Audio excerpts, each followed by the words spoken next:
I don't care. Okay, They we're don't going. see the We're live go- we're video gonna- yet. We're starting. They don't see the live video yet, Who doesn't? Ryan and Kyle. I'd rather be a little late and figure it out. We can always announce that.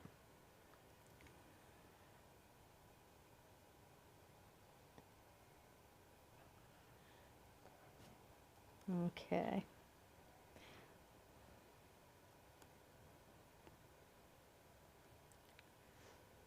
So can you ask Ryan which videos I should have right now? 3?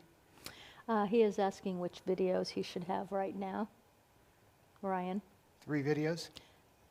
3 videos, 4 videos, okay. I don't have 4 videos here. He says he has, I have the cruise, the cruise is closing it, okay. and I have I got the it. opener, and The opener, I have Debbie's- Debbie's survival. and then you should have mine. He said he doesn't have it. It's not on. You're looking at there. It is. That's the list. Says Google Drive, sign it. No, is that it? I don't know. Let's Is that take a it? look at it and see if that's it. No, that's gonna. I Okay, don't no. need- No. Okay, I he's need a gonna link. He'll send a link to you right now. Mine.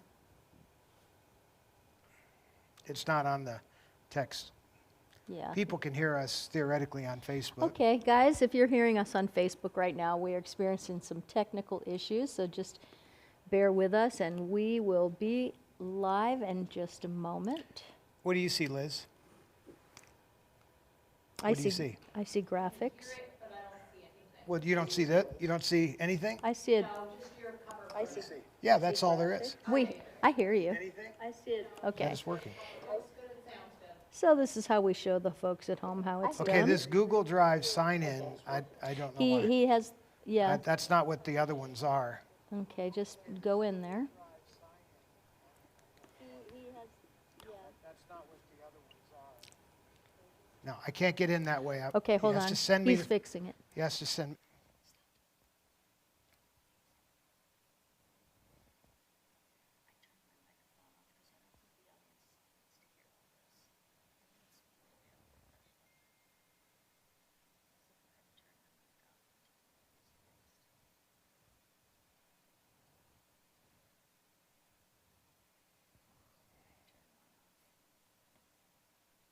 Okay, now I have it. Okay, now he has it, so there you go. And I'm going to have you stop after each single video so I can set up and talk about the next one. Is that okay, honey? Did you hear me? Oh, this is a very big file. So we'll let that download the background. We'll just go ahead with the opening. Okay, but did you hear what I said? Mm-hmm. Stop between each segment. Okay. All right, Ryan, can you hear me? Ryan, can you hear me? Can you hear me? Okay, I'm putting my mic on. And we're about to play the opener. Yeah, I think everybody heard that. Full screen.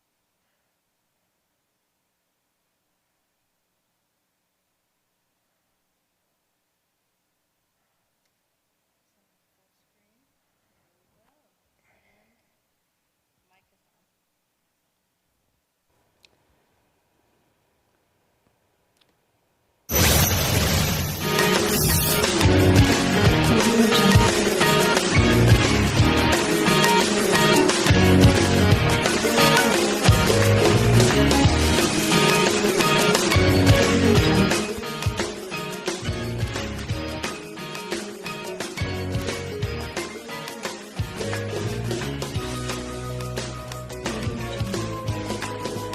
Okay.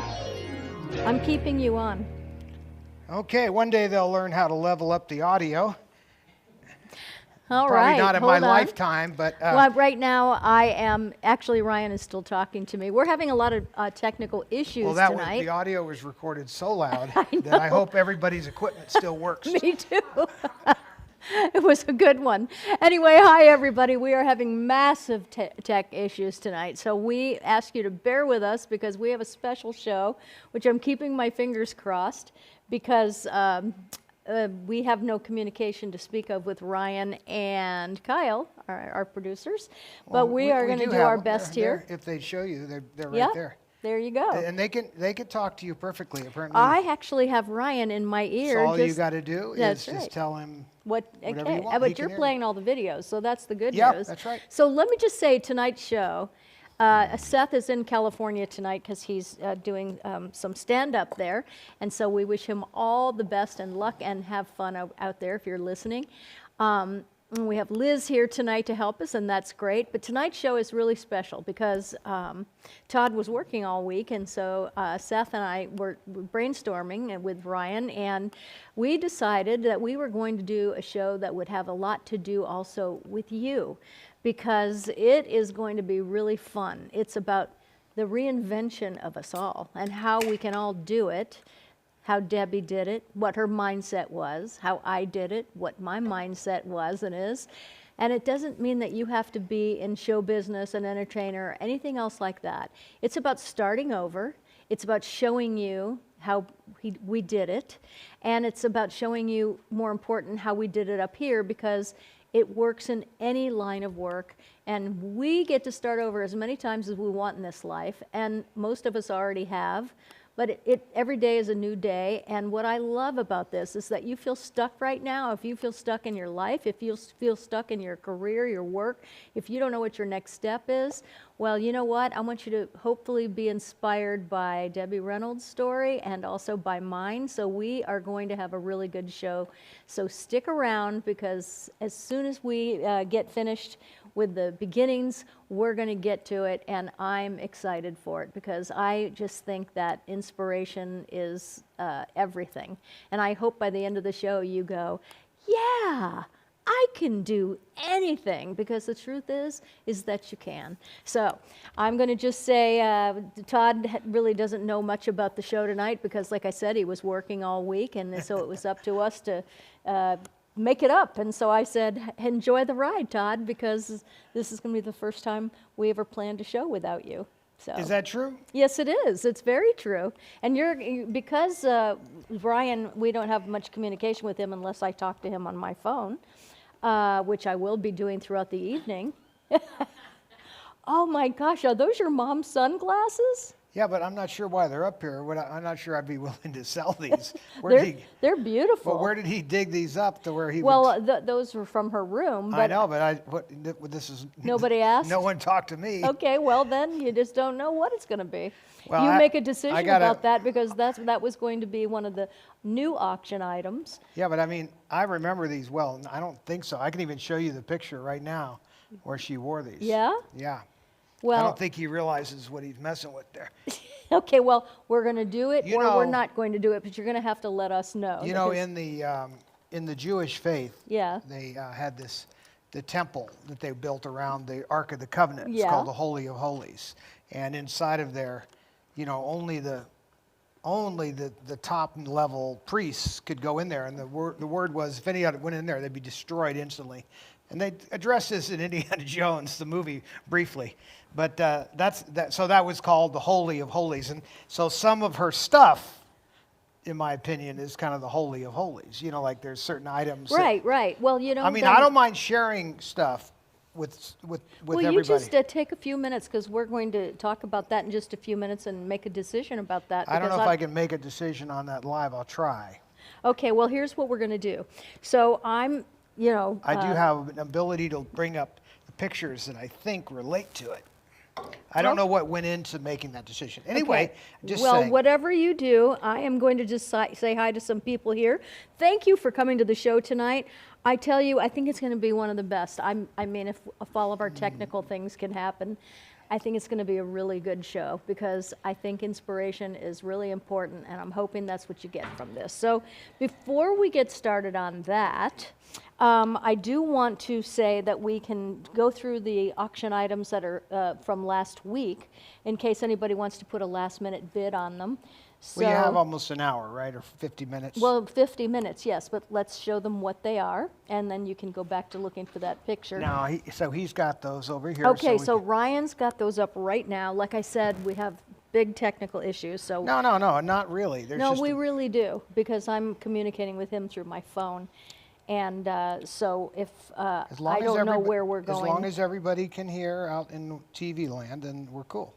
So I'll discuss these items, I guess. The first, we talked about it last week, but Okay, hold on. There's 4 items that will end in how many minutes, Ryan? 50.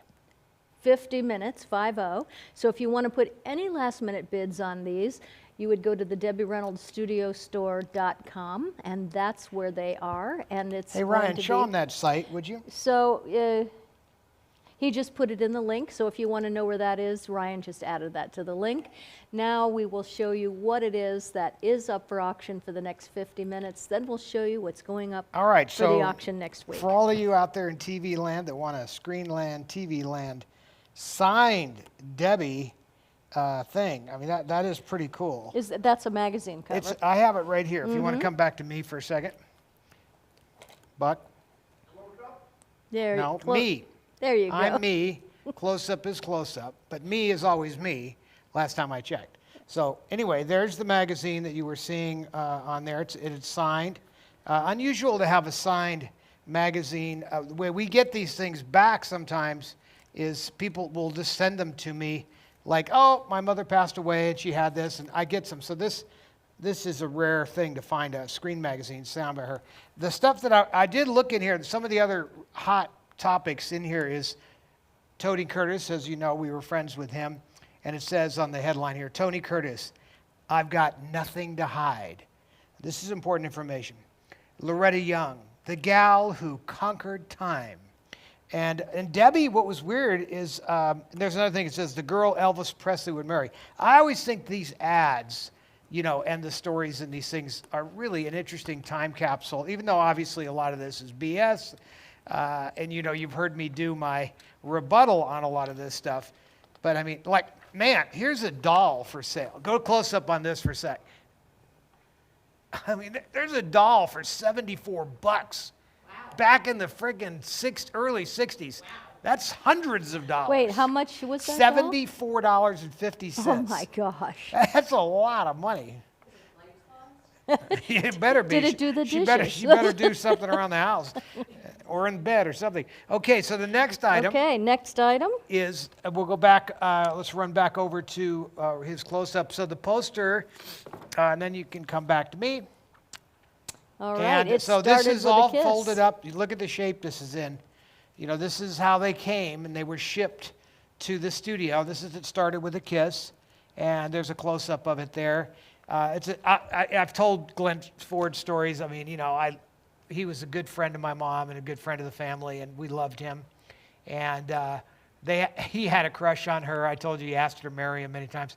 So we've got a couple of these. I have one linen backed in my collection because I think these are important moments. But this is a one sheet, so that's going to be 40 inches by 27 inches. So it's a full size. That's a full-size poster. So it requires a little space.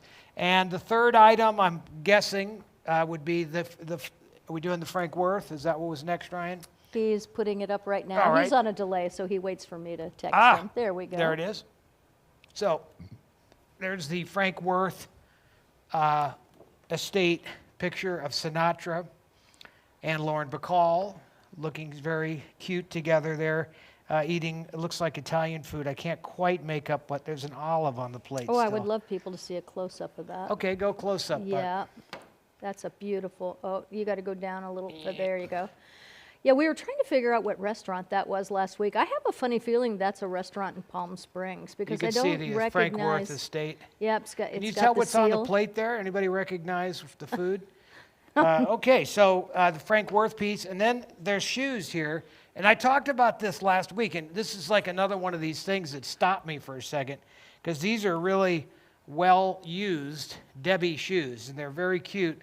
She would wear these for live things. I'll go close up, I guess, Buck. You could see how worn they are down there by the toes and the balls of the feet. So these probably have Debbie DNA. Nope. There's no extra charge for the Debbie DNA if you can extract it. It's a funny little thing. They put these little pads in here too for her Okay, I'm feet. texting you. And these were made in Las Vegas at Norman Kaplan. I know, I wonder if that, I doubt it's still around because I've never heard of a shoemaker, in Las Vegas. But I think it's an incredible There thing. was a time in There this was country there was where a- we made stuff in every city. I I was thinking about this today. I was looking on eBay for something, and I came across a Wilson House of Suede jacket. And I looked at it because there was one in Beverly Hills on Little Santa Monica and Wilshire where those two streets crossed.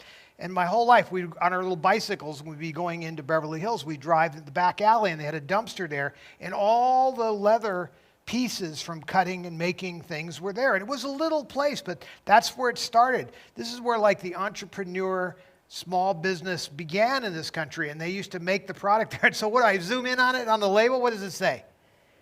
Made in China. Yeah. Well, And I'm like, what the F? Oh, I know. like we can't make that shit here? I'm sorry, it is totally unacceptable. okay, so I just told Ryan that we're going to move on to the new auction item. So just to recap, if you're interested in bidding on the shoes, the Frank Worth photo, the poster, or the magazine cover, go ahead and go to the DebbieReynoldsStudioStore.com. Link is in there. Ryan put it in.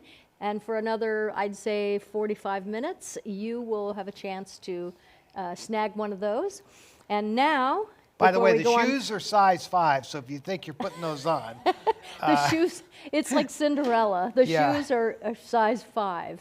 But Julie Golden is 5.5. I do know that. She told me well, last she could week. probably wear it. I don't know anybody that wears a size 5. What was Carrie. Carrie wore a size 5. That's right, because I look at her shoes that we have in the case. And Teeny tiny movie star, little TTMS. teeny tiny movie star TTMS feet. shoes. Exactly. So the new items that are coming up, they are going to be on the studio store, DebbieReynoldsStudioStore.com, all this week. So we're about to show you Oh, what's I want to going up. interlude. I want to interject something. Okay. So we made a little change in plan this week because of the hurricane and the destruction up in North Carolina. We took the proceeds from last week and sent it to the hurricane victims from Yes, last week. we did. So instead of paying for the sign last week, we sent the money To to Billy Graham's Franklin Samaritans. Graham's. Franklin, well, Graham. And what's it called? Samaritans, Good Samaritans. Or something? I don't know, but we both were passionate about that because when they were showing what they were doing there and all the volunteers, and I'm talking, oh my gosh, Well, the semis people are with- volunteers, but they with need the- money for with- stuff. of course, but with And the when you people hear and the- the tractors, but they are doing the severe hard Boots work. on the ground. But when you Boots hear on the these ground. stories, about how ineffective government is, it's okay. I mean, I'm not saying we should excuse it, but this is where we step in. This is where historically the Red Cross and the Salvation Army and all of the churches can respond best. Yeah, we because also they're- donated to the Red Cross, by the way. a national organization or a federal organization Yeah. can't understand what local needs and problems are. They don't know the roads. They don't know anything about anything. So you always want to try to give direct to a local charity. In this case, that's where they're from. Yes. That's where the Franklin Graham Foundation is in the Carolinas. How about that? So, what's that? So should we do it again this week? I think we probably should. I think we should too, because it is really, what people are doing with their time. But when I look at what the Franklin Graham at Red Cross too, and really what it's about is restoring hope within these people, because you can't even imagine, you couldn't possibly begin to imagine what they're going through. But the people that are donating their time, that are going in, driving the tractors, taking the it claws, takes a village, as you like to say. It takes a village. It absolutely does. So thank you so much. But I for like it when the everything local that- people get involved because they Me understand too. the problem better. So I'm happy to say that's where the money is going last week, and it will also go this week. So thank you so much for that. Now, let me tell Ryan. new Ryan, can items. you hear me? Ryan, can you hear me? That's right. Let me just get back Ryan, in here. can you hear okay. Okay, so we're going on. So the first two items are up if you want to talk about them. First two items Right are there. up. I see them. Okay. Okay, so we're going we got to go with Ryan's picture. Okay, so I don't have them in front of me, so I'm just going off the pictures. So I'll have to look myself. So I don't even know who that is. Okay, That almost looks like. that Sinatra again on the left? It looks like Frank Sinatra, but. That's Ava Gardner on Oh, the right. Ava Gardner. That's But who's exactly on the left? right. Is that Sinatra? What? God, It- does it- anybody know besides?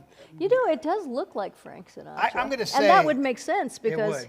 He was with Ava Gardner. Or Howard so, Hughes, yeah. but it sure isn't him. Oh, that's not Howard. All right. I'm just looking at the fingernails and I can see that. And this picture is so good, in fact, that you could see a little birthmark. It is Frank on it. Sinatra. Okay, there you go. Okay. All right, so It's that's been confirmed. That's a cool Frank Worth. I love Is it his under there? candid. No, it's not here. It didn't make it to the studio. Is it Okay. over there, Liz? Would you see if there's a? The, See, I don't have. I have last Frank week's Worth sale, but photo. nothing new. Yeah. Oh, here it is. Never mind. he found it. Never mind. All right, All come back to me. right, there it is. Coming back. There you go. So these are like 11.5 by 17s, stamped by the estate, and really cool. Oh yeah, now I can see it. I here. love Frank Worth's photos because they're moments in real life. Right. Look at this. That is Frank Sinatra and Ava Gardner when they were happy. Boy, Supposedly. they had some legendary Or they could be fights. screaming, yeah, off Yeah, stage. That's right. But right now, they're really happy in this picture. Of course, it's at an event of some sort. But something caught their attention over to the right, you can see, because they both are looking at it and they have genuine, huge smiles on their face. On the bottom corner, it's on this side or this side. Here it is. The Frank Worth Estate stamp Now, I don't know is why. on here. So we're so happy to be able to offer these because these are art. This is not just a photograph. This is art. And you frame this and put it on the wall. It is an absolute beautiful piece of art. So that is going up. When, Ryan, do they go up on the website? As soon as the old ones leave, so the old auction items from last week, they're not old, well, they are. As soon as they go off, these go up. So at 9 o'clock, that auction ends, these are going to be up. They will be up East at Coast. 9 o'clock East time. East Coast time. Now, Okay? just saying. All right. Now, that's item number 1 for next week. Now, part of the reason why these next items are what they are is the show that Kat's talking about, this reinventing oneself. Tonight's show. I'm so excited to get My to mother, as you guys know, at a certain point after Harry Carl incident, or becoming aware of the Harry Carl behavior and thus sinking the family into bankruptcy, but my mom didn't file bankruptcy because she didn't believe in that. So she decided to pay off all of his debts and her debts and try to save the collection. We've talked about that. But in the process of doing that, she went to New York to do the play Irene. When that play was finished and she wanted to get back to her life, she did her live show. I'm telling the story because it relates to what we're about to put up for Right. auction. Okay. I can't. Oh, good deal. Otherwise, it make no sense. Yeah.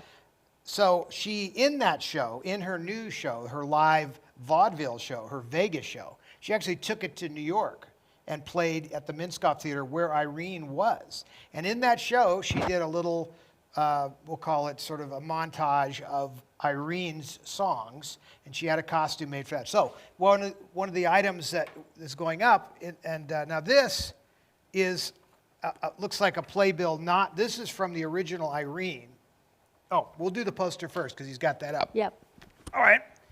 This is rare because this is the Minskoff. What theater was this at? The Minskoff, right where Irene Oh was. my Right on gosh. Broadway.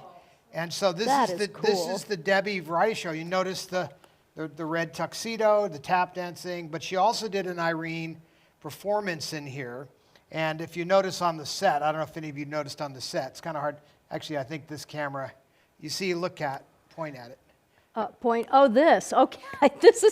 This dress. I can't believe anybody could walk in it, let alone sing in it, because it is a corset. But that was made for. It's got bones, which means that we had to wear these in Les Mis, where it just cinched you in and you could hardly breathe.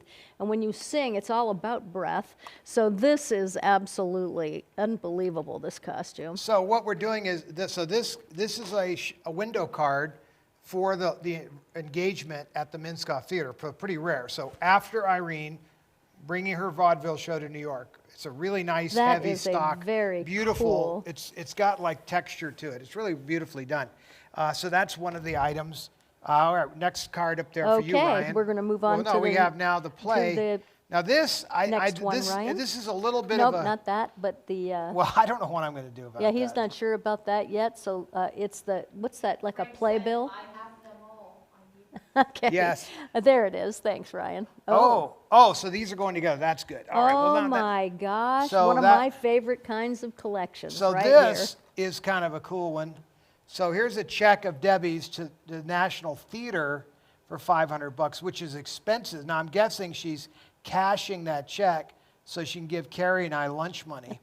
But at any rate, that it says expenses and it doesn't say what. But this was written obviously during that time frame. Actually, this was written in the middle of Irene.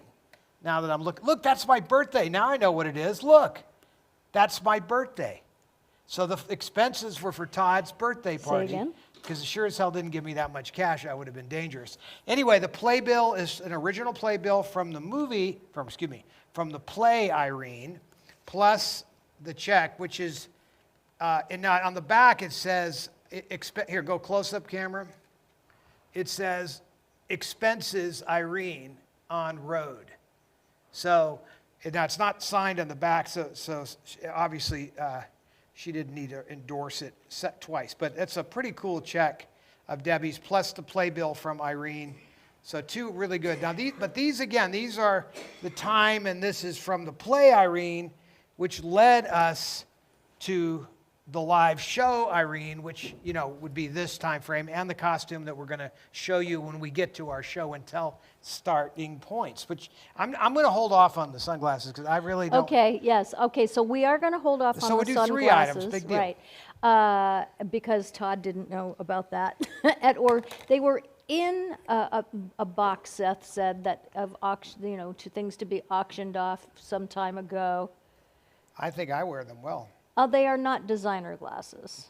So Well, that is- doesn't necessarily have anything to do Oh, with I know it. it doesn't have anything to do look with how that. little, I'm just put those letting on. you They're know. little teeny tiny movie star glasses. Well, I have a little Look head. how good they look on you. Shit. But here's the problem. I can't see without normal glasses. So yes, They look good. The So what? lenses It's are worth the price perfect. of admission. And they don't make glasses like they used to. Like non-prescription glasses. The glass isn't quality today anymore on glasses when you buy a pair of sunglasses. But these are really nice. But I just, These are I really just nice. don't know. I got to look. Okay. I don't have we sold a pair of her glasses a while back. Yep. And then I just don't know. I got to know more about what's left on this stuff, Yes. Okay. He's very enthusiastic. My husband, I love him. He is the high-end hoarder. It's very hard for him to let go of things, and so I get that. But I do know. But we don't have tunnels in the house that we have to, crawl I through. do- So I I'm grateful for that. I feel I know that I have a well, mandate from my mother. You are sentimental too. No, it's not. Well, there's that. But Yes. no, but I feel I have a mandate. We had discussed all of this. My mother wanted me to share this with all of you, but not in exchange for something that I feel, strongly about. And a lot of the stuff, if you see me keeping something, it's because I think I'm going to use it someday, in a museum for Debbie. And we're going to go to the Reagan Library, by the way, again in the future, and do a much bigger exhibit there on the movies and Debbie and everything that's in our collection. So it'll be the big version of that. So that'll be exciting. But that's not the only reason. If we build a museum here in Vegas, which obviously will happen someday, I'll need to get the Vegas stuff. I have to have stuff to go around. Oh, absolutely. for all of and this. hey, look, even if it was just a sentimental thing, I get it. I mean, if you feel like that is something that she was loved and was attached to, and you would like to keep it, that's great. Well, We I have found the all picture. this. But by the way, Seth, I know you're watching where you are. I Oh, don't no, know no, how, no, there's I no don't know how you got this dress in here last night. I mean, I know we carried it out here together and it weighed a ton, but I don't know how you got this on the mannequin by yourself. I have no idea, but it looks beautiful. So thank you. You made a beautiful set Yeah, for and us I'm tonight. not mad at all. I just Yeah. think it's hard. When you don't have to bounce these things off of me, it's hard. Oh, absolutely. Because you know that you're running some percentage of chance of Okay, me. so that would conclude what's going up for auction this week on the Debbie Reynolds Studio And when's the next claim sale, Ryan? And yeah, I don't know. Ryan, when's the next claim sale? I'm waiting to hear from him. It's tomorrow, the next claim sale. So that is on the Facebook. All right, so and we'll take the claim sale money and put it towards the flood Okay, as well. there are 14 items, and he will advertise what they are on Facebook. The name of that Facebook page is Ryan?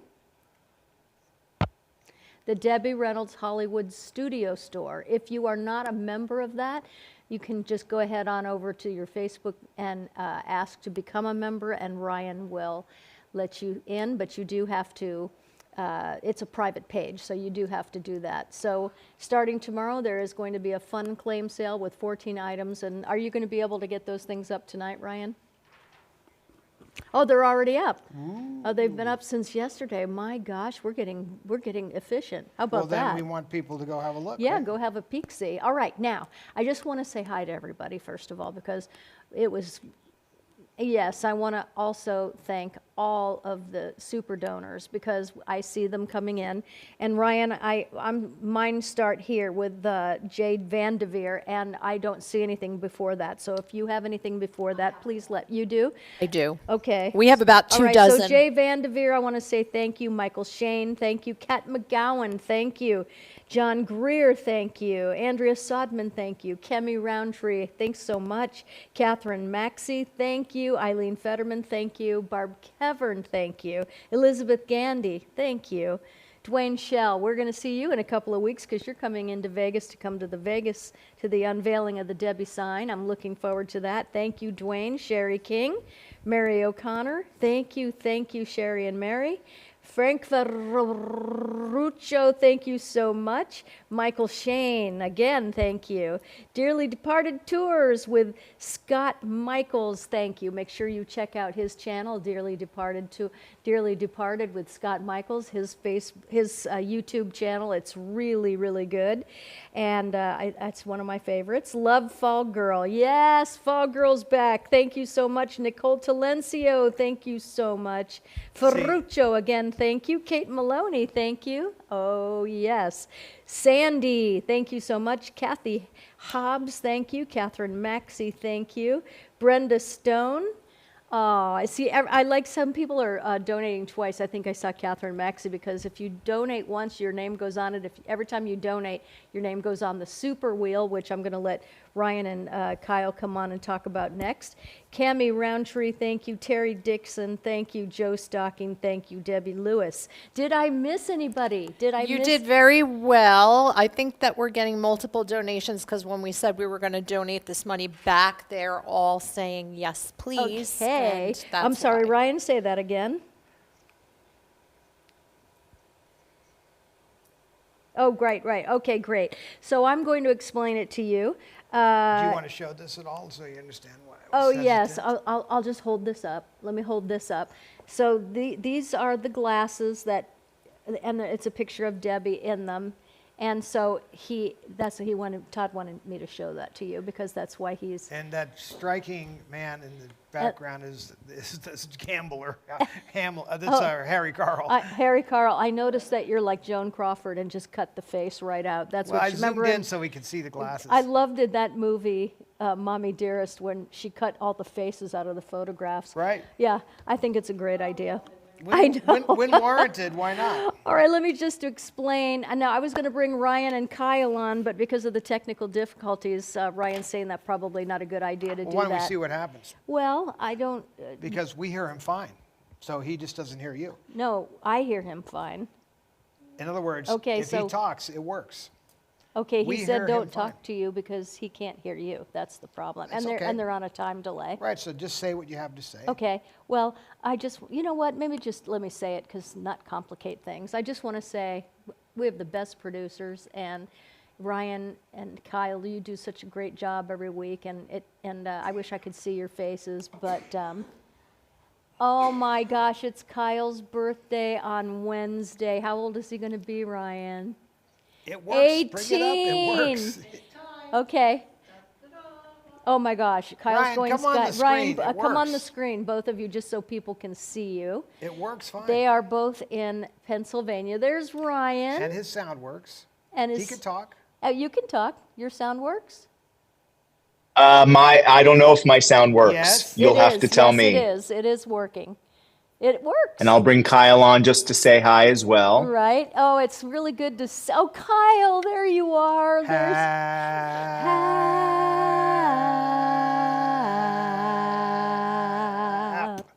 That's how we sing He's happy probably on a birthday. delay. So he'll see That was that. us singing happy birthday, Kyle. He doesn't know what that is. But Kyle, that's us singing you happy birthday, but we don't pay That's the, Can you guys hear me? Yes, Yeah, we hear everybody, you. we hear you fine. Yes. There is. Look at that face. Look Oh, at I both- heard the delay now. Yeah, that's good.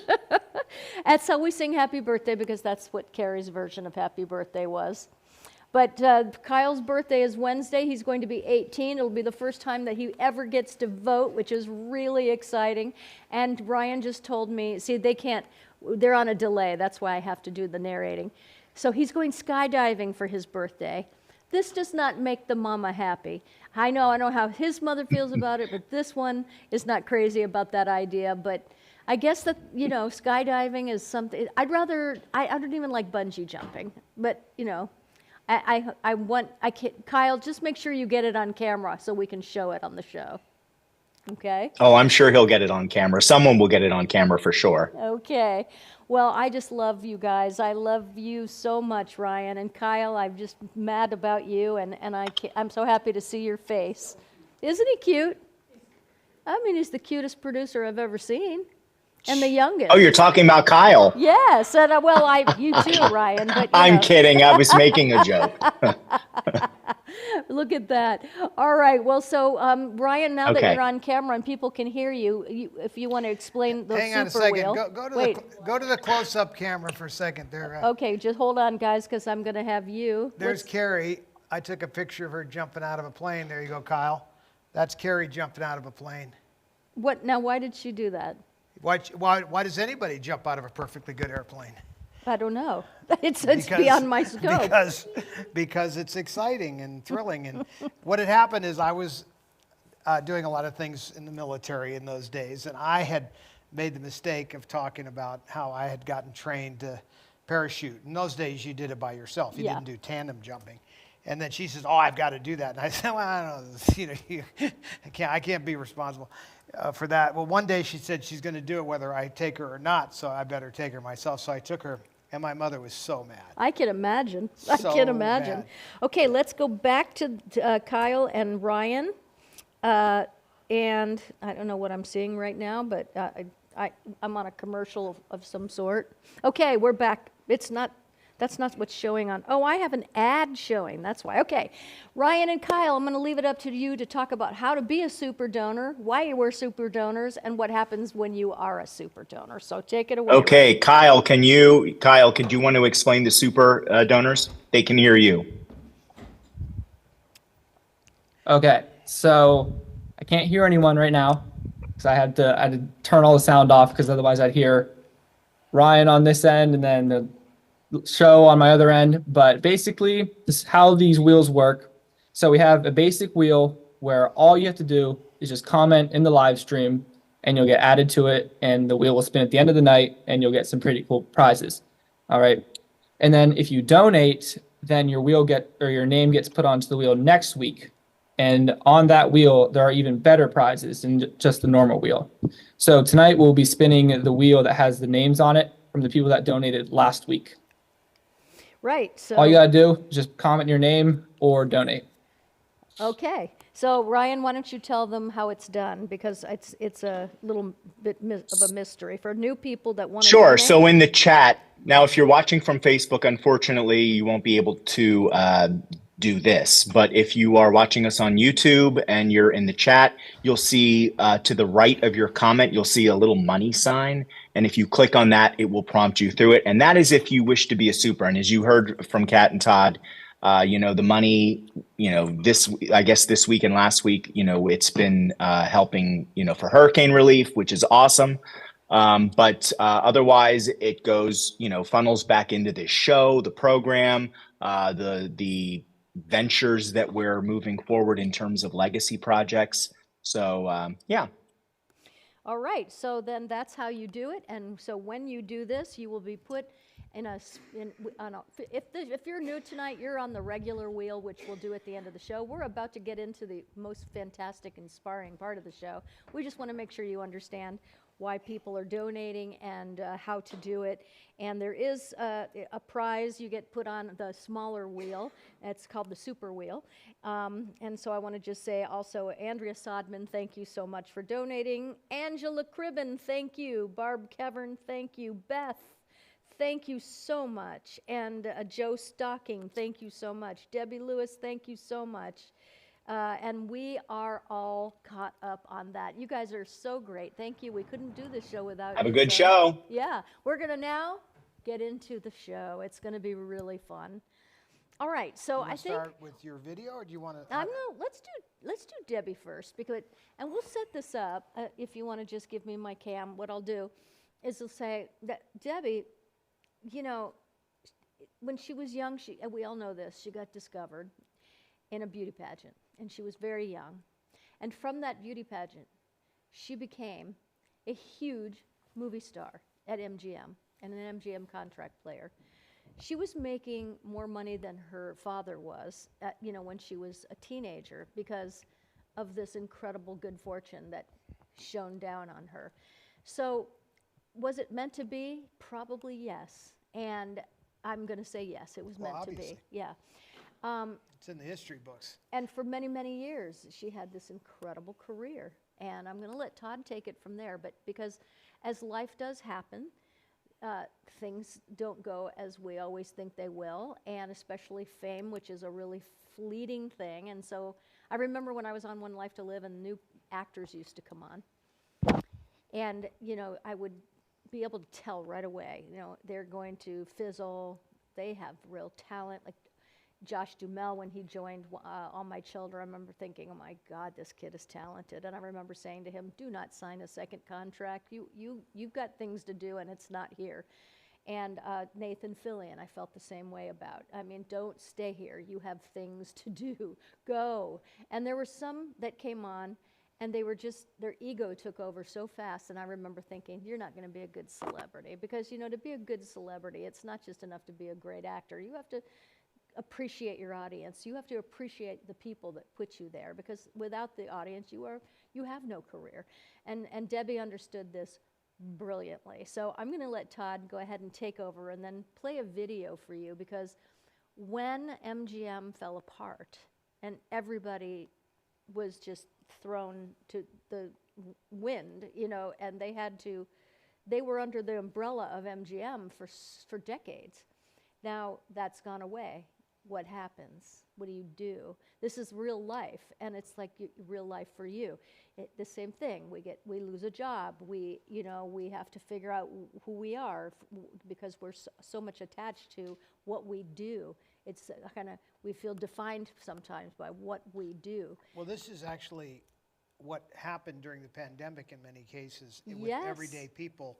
They no longer felt like they could go back to work. And it wasn't because they were paranoid of COVID, but it was like a lot of people just lost their connection to their job. I heard so many people talking like they just didn't know how they were going to ever go back to work.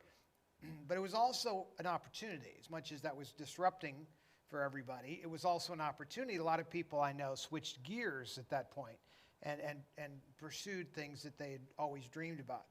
What Kat was just talking about at MGM was a really disruptive thing when the studio let everybody go. I mean, I've told the story before of Fred Astaire. I talked to him. I was sitting with him when he was talking with three of us. My mother and Fred Astaire were sitting there, and he was explaining about he didn't know what to do with himself. I mean, here's Fred Astaire, saying he didn't know what to do with it, and never went back to work, by the way. He did TV specials for his friends, but he never went back to making movies or any of that ever again. How old was he around that time? Do you remember? Probably, I don't know. I'm guessing maybe in his late 60s or something. But he still was dancing. Like there were specials that he did with my mother and other things, and That's Entertainment. They all went back and did That's Entertainment with Jack Haley Jr., which was a brilliant little thing. If you haven't seen That's Entertainment 1, 2, and 3, it's a great. I love it's a those great, movies. great history lesson and you're hearing it from the stars, which I don't know that any of them are with us any longer that are telling the tale, including Jack Haley Jr., who was, of course, the son of the Tin Man. But ironically, it affects the big and the small, you know, and everybody has to at some point adapt, overcome, persevere. And we're all challenged sometimes in life like that. My mother, unfortunately or fortunately, was brilliant at it. You know, and she was faced with change a lot. Kat brought up the MGM change. That was one change, but that isn't actually the change that brought on her desire to go to Broadway. That was brought on by the Harry Carl debacle and having no money and the house being foreclosed on. And it was all on her. Harry Carl chose to, have you ever seen the Geico, is it Geico? No, the Liberty Mutual commercial with the emu has his head down in the sand? That's Harry Carl. I mean, when all the shit hit the fan, he just put his head in the sand. That's all I saw was his big ass with his slathering, you know what, just stick it up in the air with the wind blowing, buried his head in the But sand. I think that some people, I've done that in my life, and I think that some people, when Those they are just choices. can't handle it, you know, and you, just to survive it, you put your head in the sand. So I think that is something a lot of people do understand. It's, you know, until you feel like you have an answer, but Well- you can't solve things with your head in the sand, and that is the difference. Well, you can't see anything either to even Yeah. see you can't even take advantage of opportunity. We have a video that Seth has been working on for several days, and he's got clips from several different interviews. So you're going to really hear directly from my mother how she got around these things, how she overcame things, what drove her to keep going. Once she decided to keep going, where she found the strength to keep going, where that gumption came from. And so she explains it better than I could ever. But you know, from the child's perspective, watching the mother in the middle of all this, you know, my sister and I could only watch in awe because we had no power. We were teenagers at best. And during the Irene days and the days we're going to be showing you costumes and clips from, you know, we were, you know, we could help her a little bit. During the Irene era is when I awoke and became the man of the house, so to speak, as a 15-year-old and tried to do what I could. But clearly, you know, some complicated stuff. This dress that Kat was talking about earlier, here I can go to the guest camera here. So this dress, let's see if this thing, let me see how I want to do this here. No, I'll do it from here. Gosh, this thing is heavy. Well, but this dress was made for the section in the show, you know, which was we'll call it the Vegas segment in the show that was going to do Irene. So she was going to do this little musical montage. Now, a little backstory on this is the first time this show was played, she had come off the road doing the play Irene. She wanted to go back to Vegas, and this is part of the new show, was to introduce the Irene segment in the show. Carrie and I were no longer in the show. Carrie was still doing a live piece of the show. I was doing the sound. So what you're about to see and hear when we show you the live footage of this dress is me doing the sound. And I've described before what And a how cool... old were you? I was 15, 16, somewhere in the middle there. What happened, I've told a story about me becoming the youngest member of the IATSE union so I could do it. But you'll see in this thing, in the film, you'll see at a certain point they cut to a wide shot and you see the band cart with the 25-piece orchestra slowly migrating down front, where it literally stopped 2 feet in front of the front rows where people were looking up. And it was so exciting. And the energy was unbelievable. And every night I would get the chills doing the sound for this. Doing sound, there's a lot of power in doing sound because you literally have the ability to adjust the energy in the room with volume of different things. You also are responsible for how the instruments blend. So you have to know the arrangements, have somewhat of an understanding of what instruments sound like, and you bring all that together musically to hopefully help with the performance. Now, keep in mind, I've told you these stories. This is the first time wireless mics are being used, ever. This is the first time a mixing console was moved into the showroom. This is the first time the sound equipment was, brought in to enhance the old tube equipment that was installed at these at these hotels. So anyway, so all that's in this video, just coincidentally. So while my mother's reinventing herself, I'm sort of inventing myself in an effort to help her. Right, so this is after MGM disbanded. This is now her saying, I don't want to not work. I'm still young. I need to reinvent myself. I'm going to start doing live performing. And is produced Irene for Broadway. Yeah. And now coming to Las Vegas to do something different. This takes a lot of nerve because she didn't really have, your stepfather, Harry Carl, bankrupted the family. Right. So, you know, you don't have anything and you're trying to rebuild your life. And this is why your mother is unsinkable, because Well, she there was a lot at stake too. Don't forget, in her mind anyway, you know, she had always taken care of her mother and father. So she was supporting that end of the family. There were other extended people in the family that she was supporting as well. So there was a lot of people counting on her. There were a lot of people working for her that she didn't want to get rid of. People that had done her music and her arranging Yes. and accompaniments and all of this. So there was she didn't want to change any of that because that would disrupt all those people. So in her mind, she couldn't let them down. She had to keep everything afloat. Right. And that was a major burden, and you got to admire her, because I knew many people that did not do that. They used the excuse to bail. Right. Well, you can do it or you cannot do it. And, you know, if you're but it's a motivator. It's also a motivator. If Oh, you for are sure. going, you know, so here we go. But a lot of people, though, you know, will, however motivated you might be, you just can't suck it up. Yeah. You know, you don't have the fortitude. Well, it would have been easy for her to curl up in a ball. Way easier. But, you know, she did not, and nor Well, should you're going to we. hear why. So here I'm not we go. gonna, yeah, we're not Let going to really her talk about this. Yeah. Yeah, that's Okay. kind of a good plan. All right. Let's go to the videotape. Off we go. Hi, come on in. Come on, I've been waiting for you. Come on.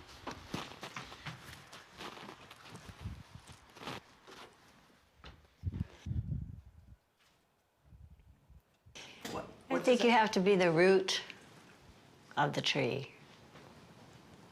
You can't survive unless you are a very strong person, and all the bad things that happen to you, you have to survive because there's so many good things. So you have to keep yourself focused on all the good things and not go down or become lost and feel you can't make it by the bad things. Did you learn that, or were you taught that? I was taught that because I'm religious, so I believe in faith and Jesus and God and heaven, and I believe all those things that a lot of people laugh at. But for those of us that believe in it, it sustains us. So I think that my mother taught me, but you know, there were ministers and other family friends that were. My grandma was very religious. My granddaddy was a lay preacher. So I was really raised around believing that never give up, you know, you ain't down yet. Well, I liked playing in movies, playing parts that were women that were survivors. I enjoy that because in a way they're a lot like me. And then I never thought of who I was until I became that person. And part of becoming that person, I think, was some of the roles I played rolled off on me. Rubbed or rolled. So you are truly unsinkable. I think of myself as ain't down yet. Unsinkable, if I swim hard enough and fast enough, I think I can be unsinkable. I have been so far. I did know, I was warned, and then I ended the marriage because of that. You know, I mean, I found out that everything was gone, that I had nothing, and that he had taken everything, which is about 50 million and more. And so it wasn't a small amount of money. And so that's why the children had to leave school. We went to New York, we did a play, Carrie was on the stage, boom, we were in New York, we were doing theater, and Todd was selling programs, and we were uprooted, we lost all of our homes, they went to the bank. The only way you make it through life is to fight. You don't get there the easy way. If you feel sorry for yourself and you let yourself go down, you will drown.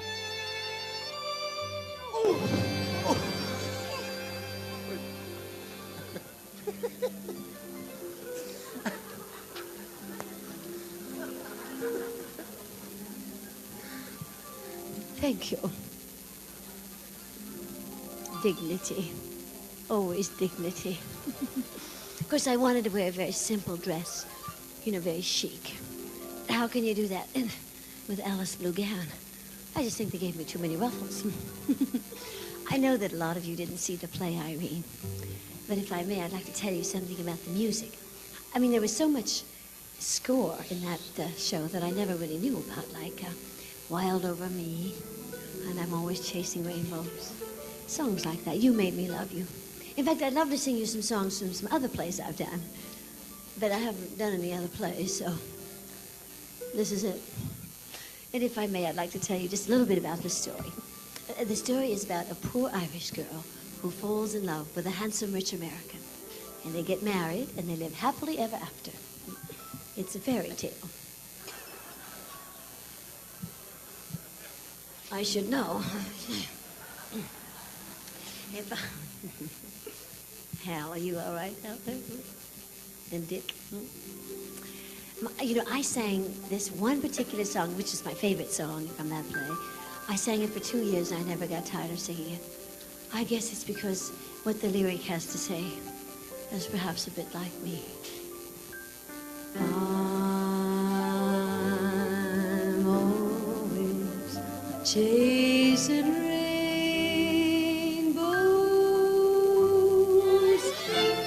watching clouds drifting by.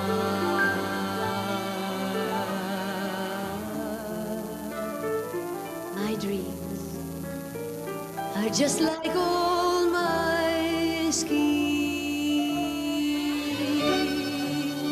ending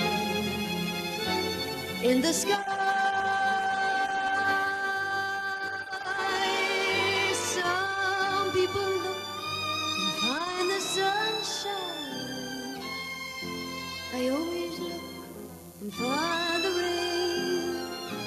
Some people make a winning sometime, but I never even make a game. Believe me, I'm always chasing rainbows, waiting to find a little bluebird in there.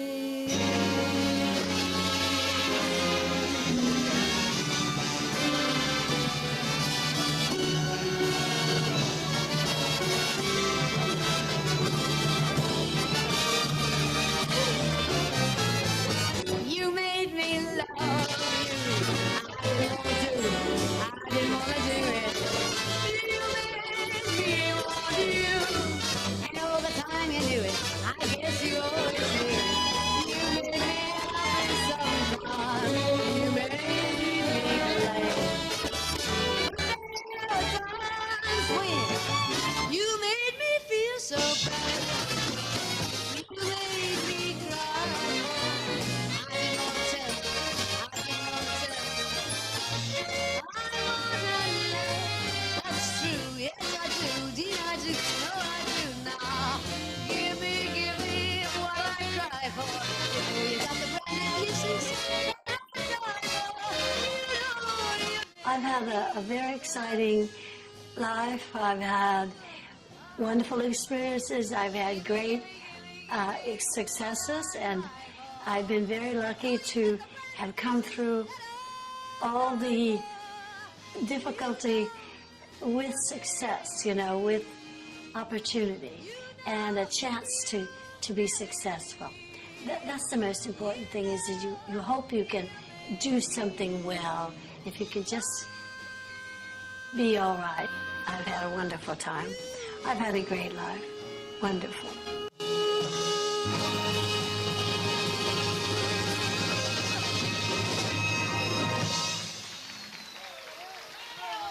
Well, wow. Okay. So, I have so much to say about that. First of all, the sound on that was incredible. You did it at 15 or 16 years old, you did that sound. Was that did they mic the string section on there? Did you do Well, it wasn't done in the early days. They would only do sections. They didn't mic individual instruments. If you looked at that silhouette shot when the band cart's moving, you'll notice there's big boom mics.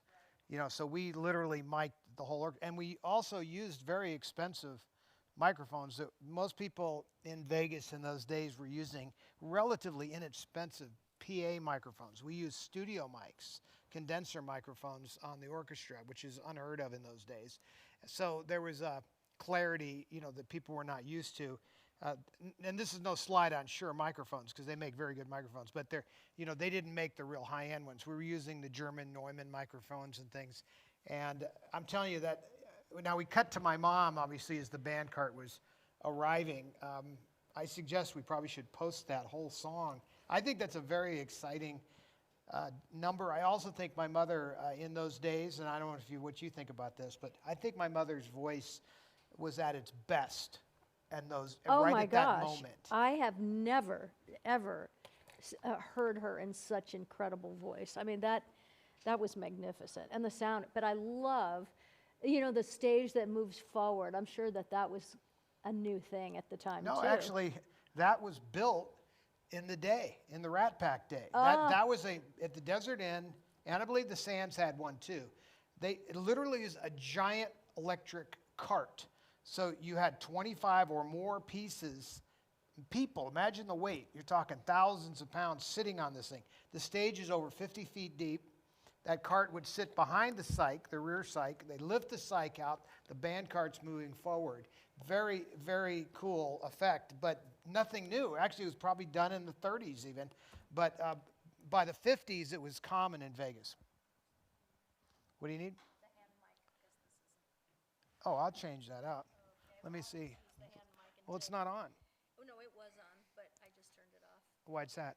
Talk again? Okay, I'm not sure let me know, because I know everybody's on a bit of a delay, but let me know if my mic is working. I'll take that microphone for now. Well, wait, just in keep case talking. It's not. Talk. Okay, I'm good now.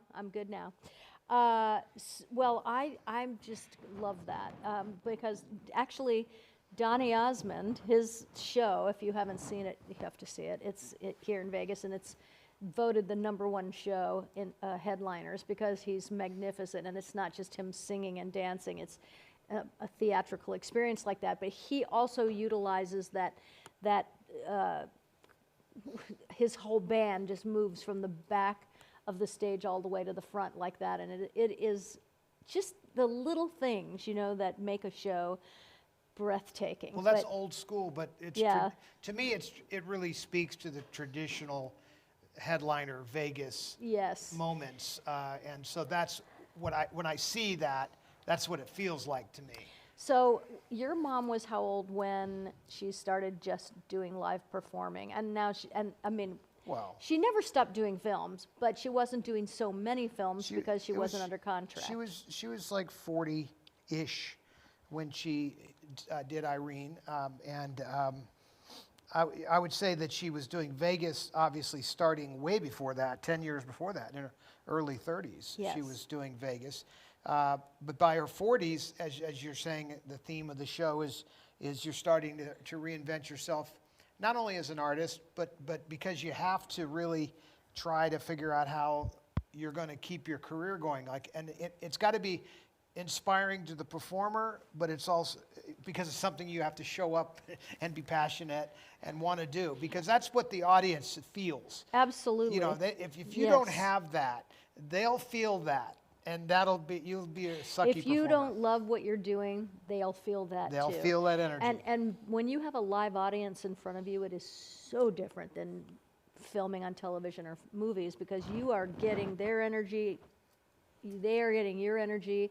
It is an exchange of energy. Some nights it's a weird energy, some night it's a phenomenal energy, but it is your responsibility to take charge of that energy. Well, in the old days, we had opening acts.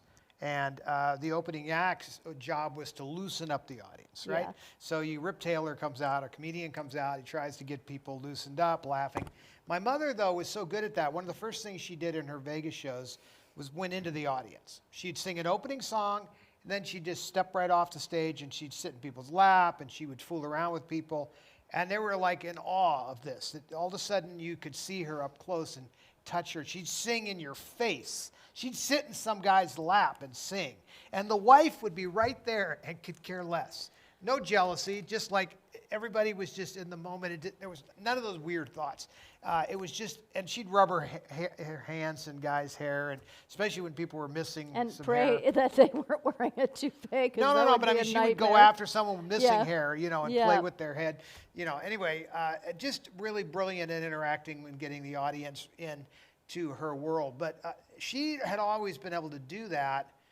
But you can understand that, like, without the backup of the studio, because, like, she was under contract, so there was a check every week. I know everybody that's worked for a company or had that weekly check to expect. That's sort of a comfort thing, and then it goes away. So all of a sudden, you really do have to think, gee, what am I going to do to have a paycheck every week? And there was nobody offering these people any jobs like that. Right. And not only that, it's what am I going to do that will make me happy? Because you have to put so much energy into work, no matter what you do. It's a lot of hours a day and energy that you put into it. So if you have to reinvent yourself somehow, you want to always think, what would I do if I didn't have to make a living? Like, what would I do that would make me happy?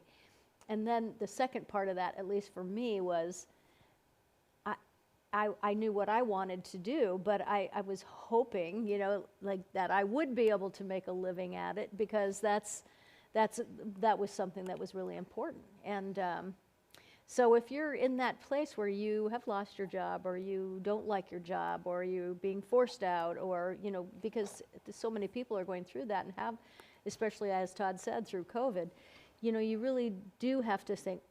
Because when I ask people, actually, you know what, Todd, when people come to me after a show and we talk and they tell me that they're not really happy with where they're at in life, and I say, well, what do you want? And so many people say, I don't know.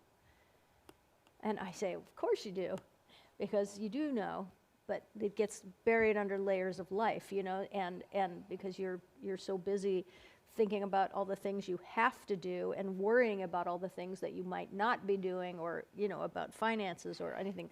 That's what I mean by the layers of life. And so you kind of really forget who you really are and what you really want. So that's why I want this show to, like, maybe jar people into thinking about what do they really want, and not in a desperate way that's fear-based, but, like, just start writing things down. Like, Well, what do I want? So, but my mother said something, first of all, so eloquent in that first piece where are you going to switch the camera, or am I just going to look at Kat? Okay. It's not such a bad thing, is it? No, I like looking at her, but I'm just wondering if anybody else wanted to see me talking. But in the segment where she's in the green blouse and she's talking, and, she brings up faith. And she explains it in many, many ways there as she brings it, because she likens it to a belief in God. She likens it also, though, to belief in yourself. And this is what this is about. So as much as it might require faith to believe in God, it might require faith also to step out into a new direction. And faith, as I've described before, is a substance. There's a really cool Bible verse that says, faith is the substance of things hoped for, the evidence of things not yet seen. So if you could see it, then it doesn't require faith, right?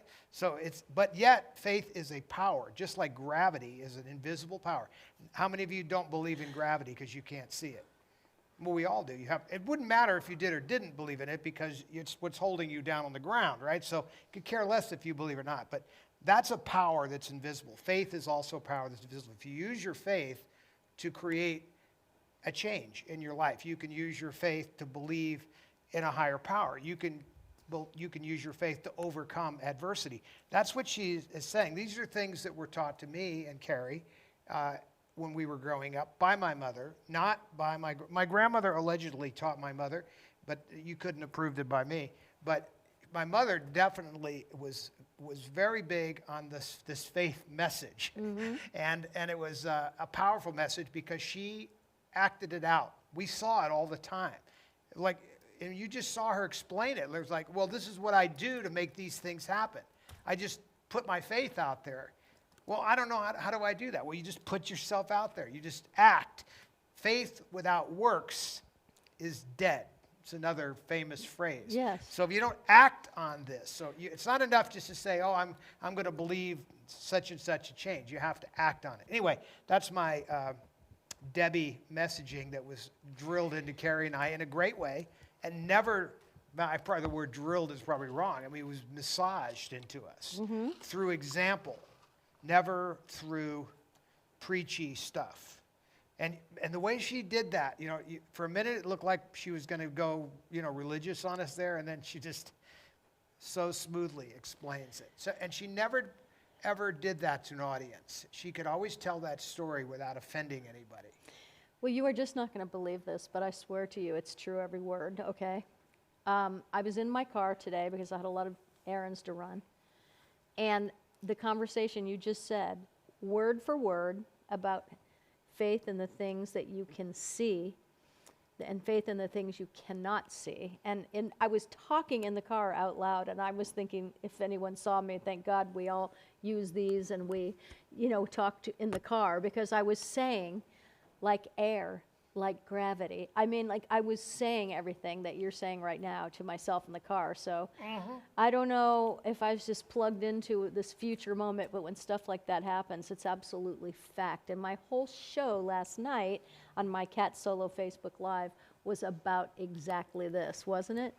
So I did not know that one show would, no, I was talking, it was all about, I have people that say to me, especially my friends in the entertainment business, who, they say, well, I would love to believe, but I just can't because you prove it. And I'm thinking to myself, wow, you can prove it. Well, what is this thing? Let me address that. Okay, please do, because so many people talk to me about it, and it's like, wow.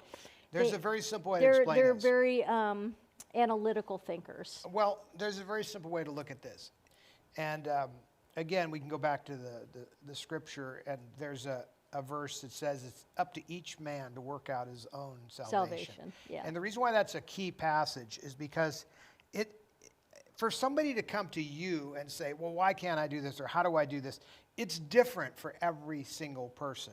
So the only requirement for any of this is just the desire in your own quiet way to reach out to your Creator. It isn't about some mechanics that I say I went through. It's not about some pamphlet that somebody has necessarily, although there may be some good advice in there. I might have a good story, but everybody gets their own way, individually, separately, with their own words, their own way. And it's God comes and meets you more than halfway. And that's all there is to it. And you're never going to see it, so it's never going to be something that hits you over the head necessarily, although I've heard some hit me over the head stories over the years. Generally, it's sort of a soft and subtle thing. And it starts, though, with just a simple desire to want to have a relationship with your Creator. Now, what does this all have to do with reinventing yourself? Well, it's nice to go through this world with your Creator and knowledge of your Creator. And you hear my mother, in her words there, talk about how important that was to her. She used to say, I don't walk alone. And I always thought, oh, we mean Carrie and I are with you or whatever, and yes, we are. But no, she was talking about her faith. She was talking about her belief in an invisible thing, an invisible power that helped her get through. You could say, oh, she's just a silly person that believes in these invisible things, and there is nothing to this world, and that's the end of it. Well, if that be the case, then it's possible. There is a possibility. But wouldn't it be nice to sort of not have anything to lose here? By believing, you have nothing to lose. By not believing, you live a life that's very different than if you have a life of faith. So I always felt that it was a much better position. By the way, both positions are positions of faith. So if you say to me you don't believe in any God whatsoever, the world is nothing more than darkness when we leave, and these sorts of thoughts, that requires faith as well. You see, you're putting your faith in that. Those are both religious positions. There's no evidence of either, absolutely. Are they, or are they spiritual No, positions?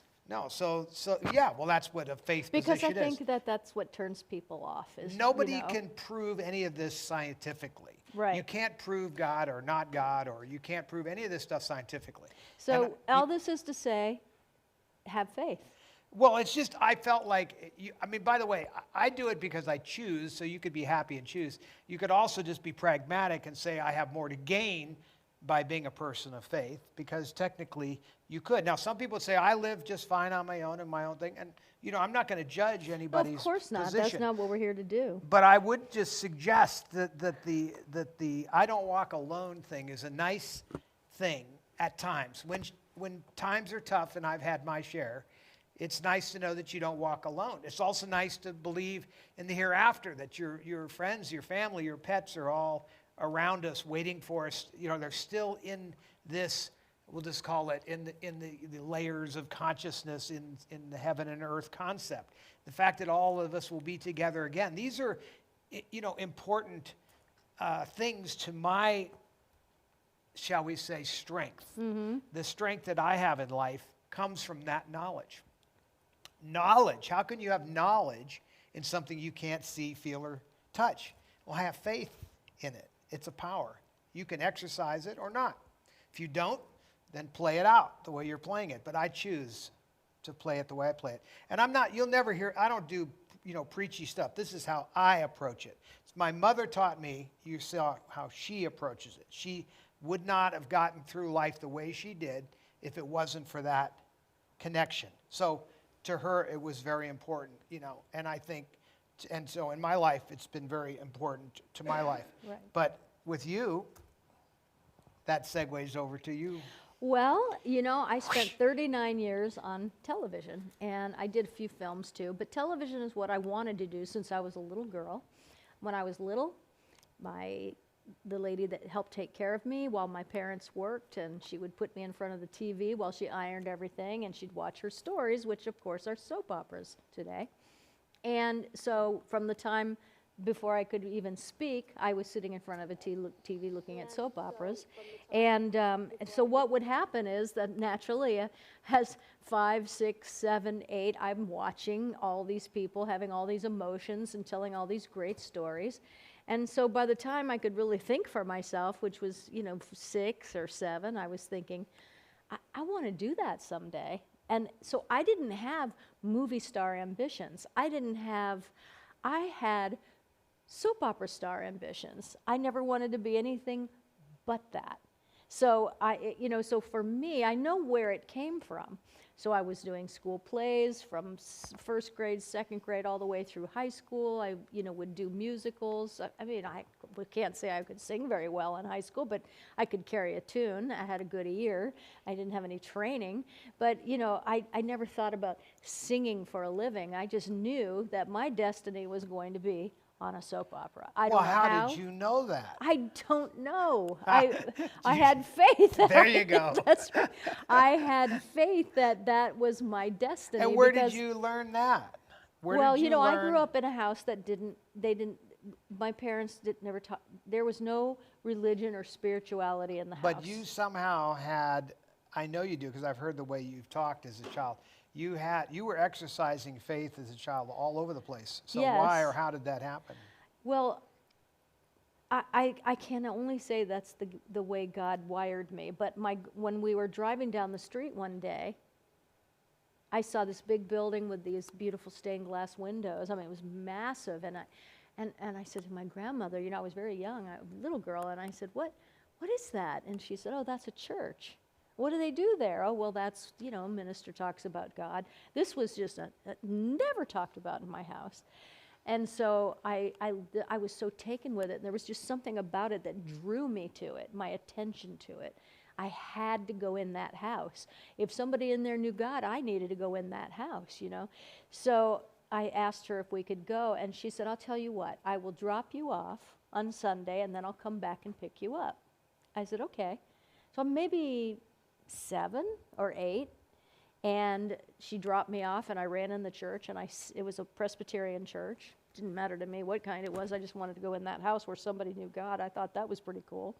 And I sat in the front row, and the minister saw this little girl all by herself without any family, and I would see him look at me, and he was talking, and I was thinking, I'm sitting next to somebody that knows God personally. I mean, that's how my little mind thought. And then he would stand, it was big church, and he would stand at the front door afterward and shake people's hands, and I just stood in that line, and I wanted to shake this man's hand. And one day he said to me, who do you belong to? And I said, God, because I had listened to him every Sunday by myself. And he's like, oh, I know, but where are your parents? And I said, home. And for me, it was all normal and natural. And so that was my first exposure to it and to faith. And so I think that played a big part in me, I don't know, believing in myself somehow, And so when I talk about going to Hollywood and becoming an actor, when everybody else was saying, yeah, sure, I was like, oh, no, I'm going to. I mean, it was just, there was no doubt in my mind. But we're talking, what's interesting about that story is there's levels of faith, and one of the most powerful levels in faith is actually reverse. Lest you become like one of these, you cannot inherit the kingdom of heaven. What Jesus is Little talking children. about. He's talking about simple minds, simple thoughts. Yes. The more complicated life gets and your brain gets and you overanalyze everything, the harder it is, to actually get places. The simplicity of that story is just perfect. The fact that your grandmother couldn't go in, just shows how it works. The great part of the story, of course, is that she let you go in and didn't try to stop that. But that was all your simplicity of sitting there and absorbing that like a little sponge and just going, wow, these people know God. Even the simplicity of that. Maybe that guy knew God, maybe he didn't.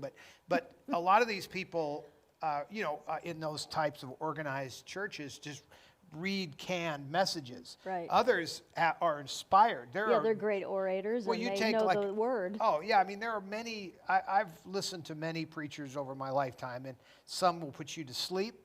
Others are just, con men, but some are truly inspired. And I was put to sleep by a Presbyterian church where you were being inspired. So and that went on the other end of the world. In Beverly Hills, the guy in charge of that church was just a total I was just snooze. a little girl. I mean, I really was, I didn't No, have... but you the simplicity of you just just accepting it at face value, and the simplicity of it is what makes it all so magical. And then your story just moves right from there, that simplicity and the way it progresses. I figured out how to get from this small town to Hollywood and ended up becoming a soap opera actress. Okay. Wait. No, but So I mean, you I want had to just to get to that act because on I your- also... But you had to act on that faith. So you Yeah. had this thing. I worked 3 jobs. I did what you had to do. Okay, but that's key, right? It's not just enough to sit around and Yeah, say, there I'm was- believing for the big thing to come. No, Wait, no. Wait, I'm watching TV right now. No, I mean, you got to get off your ass and do something. Yep. I had 3 jobs so I could live in a decent apartment and drive a decent car because I didn't want to have a starving artist lifestyle, because I really always believed back then that, you had to see yourself in a certain way. and you know, to get there. And this is way decades before Explain that. the You had secret. to see yourself. Explain that. Well, I think that you have to speak things into existence. It talks about that in the Bible, you know. So I mean, you have to declare and believe that something is going to be the way it is, and work really hard towards it. And I did that, and then I ended up, you know, not just like, boom, I'm on a soap opera. I mean, I went through some really rough times. We talked about that last night, where you also, I never lost my faith, but, you know, I would think that I'm doing all this myself. And, you know, when you become a success in any area, it's all, you know, in entertainment, what happens to actors is that it becomes so much about you that it's easy to kind of walk away from everything and live in this light and blah, blah, blah, you know, and none of it's real, and that's the truth, you know, because it's all temporary. Now, I just happened to get lucky, on and off, on and off, on and off. I had a 39-year career on daytime television, and that's what my goal was. There better be more to you Yes. than the glory of the moment. There's a very Oh, I love that, because that is so true. So there's a very famous in Rome. Mm-hmm. I believe it's you know, a famous general is coming into Rome, and in the days when you were a successful general in Rome, your slave would be behind you, and he would hold a crown of gold crown over your head. And as you were entering Rome, and the crowds were shouting and cheering, thousands of people, and you were being given all these great gifts and accolades, and he would say quietly in your ear, all glory is fleeting. And he that's, you know, many actors don't learn that role. They don't learn that lesson. That's a life lesson. Like I've known so many people in my lifetime, career-wise, that have, you know, had these huge successful careers. Some went to nothing. But I always look at my mother, and even though her glory would go, it never really, it always maintained. Mm-hmm. And I always wondered, so if it's true that all glory is fleeting, they're really just talking about the excitement of the moment. That you're a star, you win your awards, you're super famous today. But then when you go home, you know, you're back with just, there it is. Life is just what it is at that moment. You're back to being a regular person. So you better have something more to yourself, to your Right. to your Absolutely. character, to your values. You better be made of more than that. That's why my mother talking about her faith is what she goes home to. Also her love and for family and taking care, you know, those are the family, country, values, community. You know, these are the things that are really, in the end, this is what's important, because, you know, you winning an Emmy or something is cool for the moment, but it's fleeting, isn't it? Yes, you know, it's only real in the moment, actually. That's what Jimmy Stewart said, by the way. No, it is true. He said, I asked him, what would you say to people? I interviewed him when I was like 20 or something on camera, and I said, what would be a message, you know, to 20-year-old people, or just to people like myself? What would you say?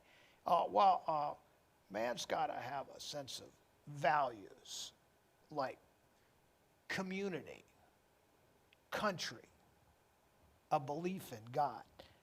And of course, I'm butchering the accent, but like I'm telling you, it was so simple. He just threw out three little things. And he didn't say fame, you know, but he was talking about happiness. He was talking about community and country and values and things that make this country what it is. This is why this country is what it is. The reason why other we'll call them powerful countries, or like the fall of the Roman Empire kind of stuff, happens is when they lose sight of those things, those principles. That is when, as a country, you fail. What makes this country so solid is that the vast majority of us believe in those values at our core.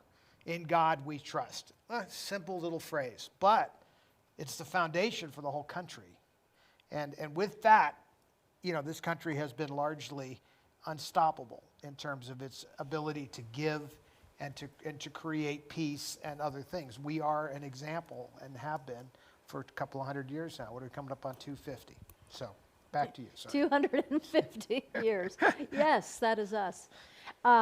Anyway, You have a question back there? we have a Well, couple things. Okay. One, you have had great comments. Everybody loves this conversation tonight. question. I'm glad. We have amazing donations coming in because, and I have to note that Cammie Roundtree has made several donations tonight because Cammie, thank you this so is much. so wonderful. Okay. Auction has ended from last week. Okay, auction has ended from last week. Sweet. And I'm going to We have a video on and you, though. We do. So let me just set this up.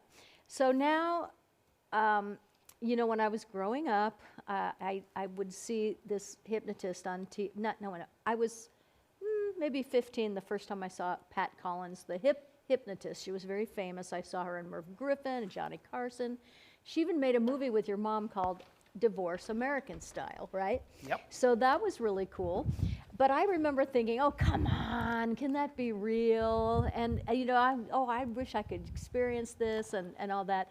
Because she was a very famous stage hypnotist, but she was also a hypnotist for therapeutic reasons. She wanted people to understand what hypnosis was because it's science. And if you do it on stage, it's an art and a science. But it is an art and a science to begin with. It's an amazing thing. So I never forgot that. When I first went to LA. We have that costume, by the way. Oh, we do? Oh, wanna talk awesome. about that? So when I first went to LA, she was performing, and I had grown, 15, 16, 17, 18. Then when I was like 19 or 20, I moved to Los Angeles. And You want to go to the camera? I went to see her. I don't know if we can see this dress. Yeah, no, we can. But There. this was Stand the up. black costume over there that you see next to the blue one. That was Pat Collins' stage costume, which I ended up getting. You can see it right here. It has her name on it. It's very full of sparklies. This is the costume that she was wearing when I finally saw her in person. And I bought that costume from her daughter who not even that many years ago, maybe 8 years ago or so. She's a great girl, and So you're becoming a costume collector. yeah, so I got Pat Collins' costume, but I went to see her in person when I was very young and starting my acting career out, and I was so turned on by what I saw, and I was maybe 19 when I saw her, but I just remember thinking, this is the greatest thing ever. It is so cool that you can put down somebody's conscious mind and talk to their subconscious mind and get them to do things without fear because they're not awake and they're not asleep. They're in the dream state, it's called. And I was just fascinated by it. But I went to LA to become an actress, a soap opera actress, exactly. And so I just kind of tucked that, I guess, in the back of my mind. So fast forward, great, wonderful career, bumps, in the road.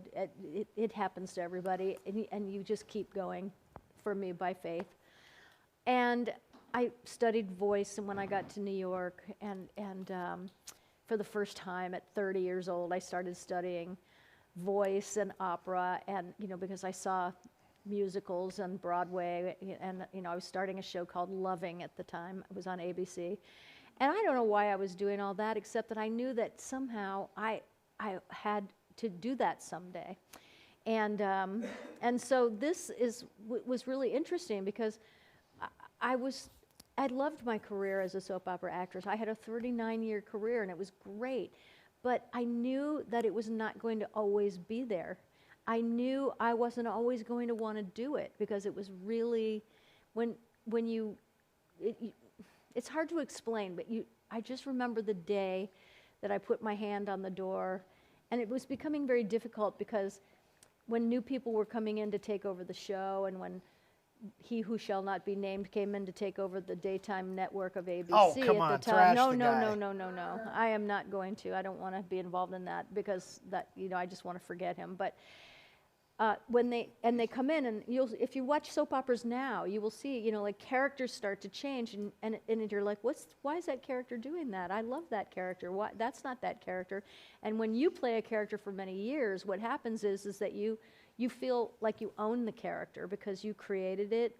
It's because of you. It lasted a long time because you found ways to make this character so interesting, and so when they start to mess with that and the history of the show and the history of a character, it's very upsetting. And there was one day I remember when I was on One Life to Live and I was playing Lindsay Rappaport, which was the most magnificent character, very complicated.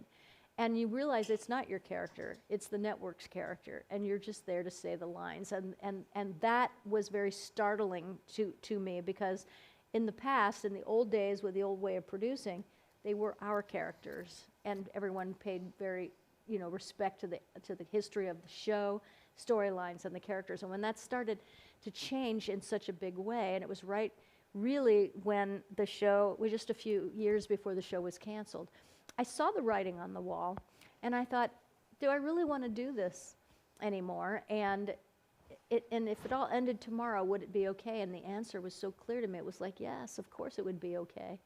Then I had to ask myself the question that some of you might ask yourself right now. But what would I do? This is like what I've done for so long. What would I do? And so I started to explore, while I was still on the show, other things that I thought might make me happy. And I started to plan, for that. And so that was the beginning of the reinvention for me. And when I finally ended up, doing Les Mis on Broadway, that was nothing less than a miracle, because I started singing when I was 30 years old, and everyone told me that I couldn't do it. And my agent didn't believe in me, and nobody believed in me except one man who gave me the opportunity when I auditioned for the show. And he didn't give it to me right away. It came, he's like, you're not quite ready yet, but I'm going to call you when to come back and audition again. And so when I got that job, it was really a bittersweet, wonderful thing, because it was like, wow, nobody believed in me, but he did, and I did, and my voice teacher did, and Richard J. Alexander, who is the executive producer of Les Mis, did, and he gave me the part of Fantine in Les Mis, and it was one of the most thrilling things to know that if you really want to do something, you just have to know what it is. And I hope that this show tonight will spark that in you, to figure out what it is you really want to do.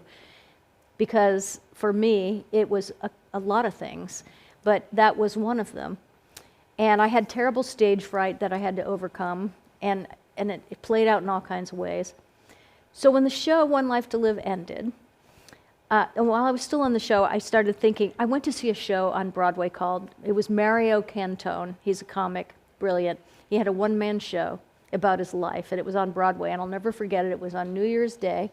My friend Bill Kalush and I went to see this show, and there he stood for 90 minutes talking about his life, captivating me so that in my mind I said, I have to do this someday. I have to do this. I have to do this.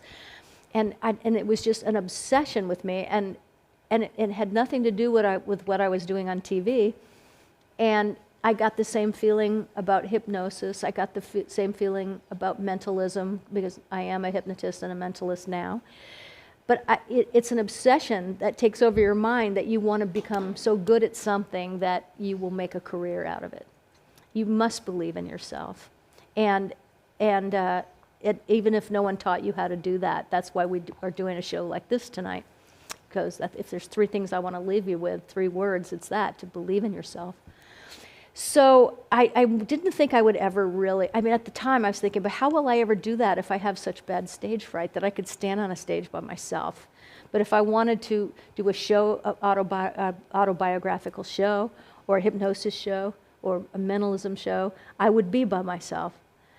And so I started doing stand-up, because Lynn Koplitz, who's a brilliant comedian, believed in me, and she mentored me, and I started doing a 13-minute stand-up show at Stand Up New York.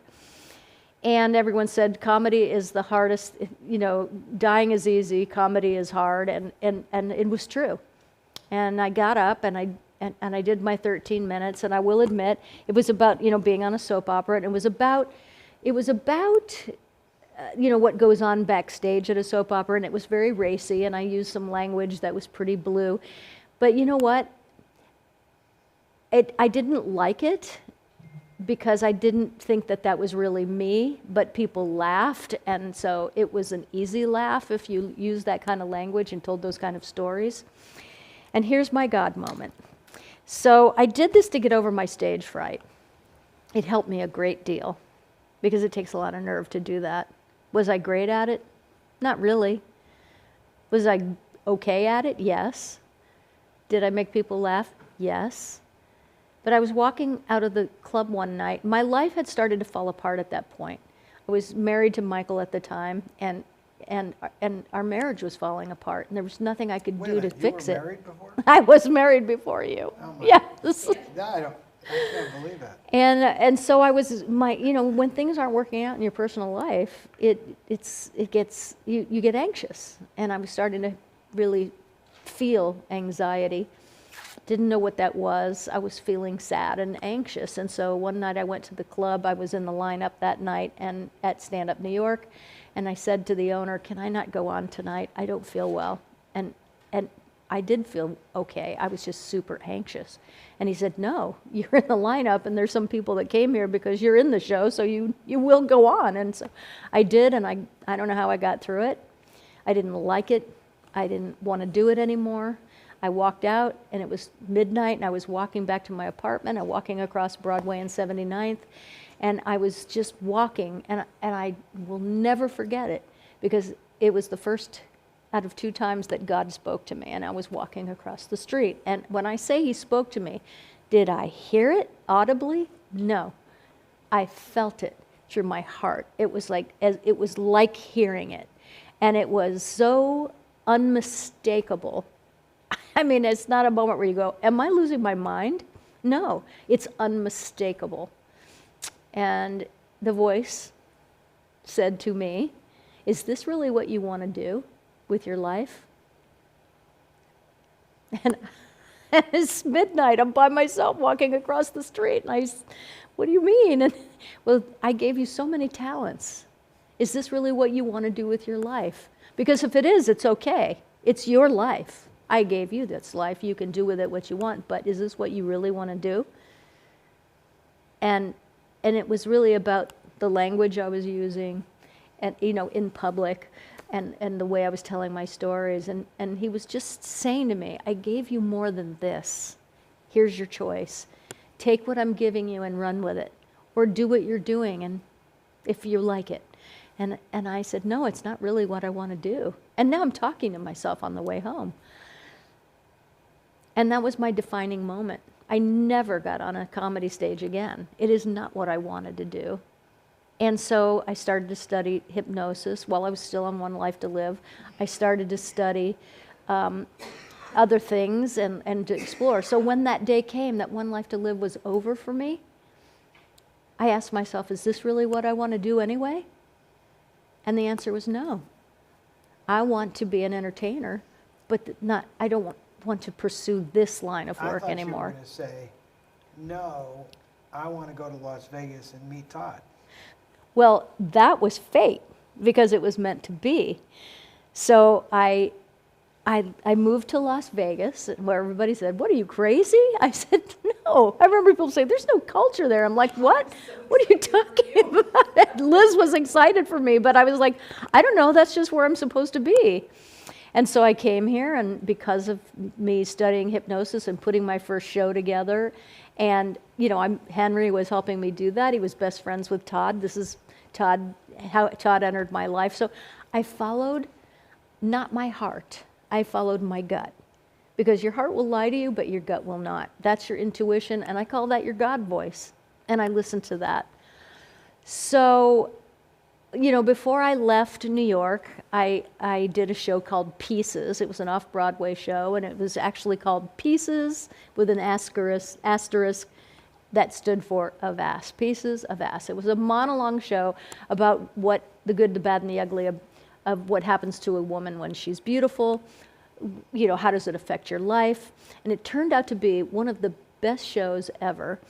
And it dropped from the sky after God spoke to me about walking across the street, when he spoke to me about whether or not I was doing what I really thought I was supposed to be doing.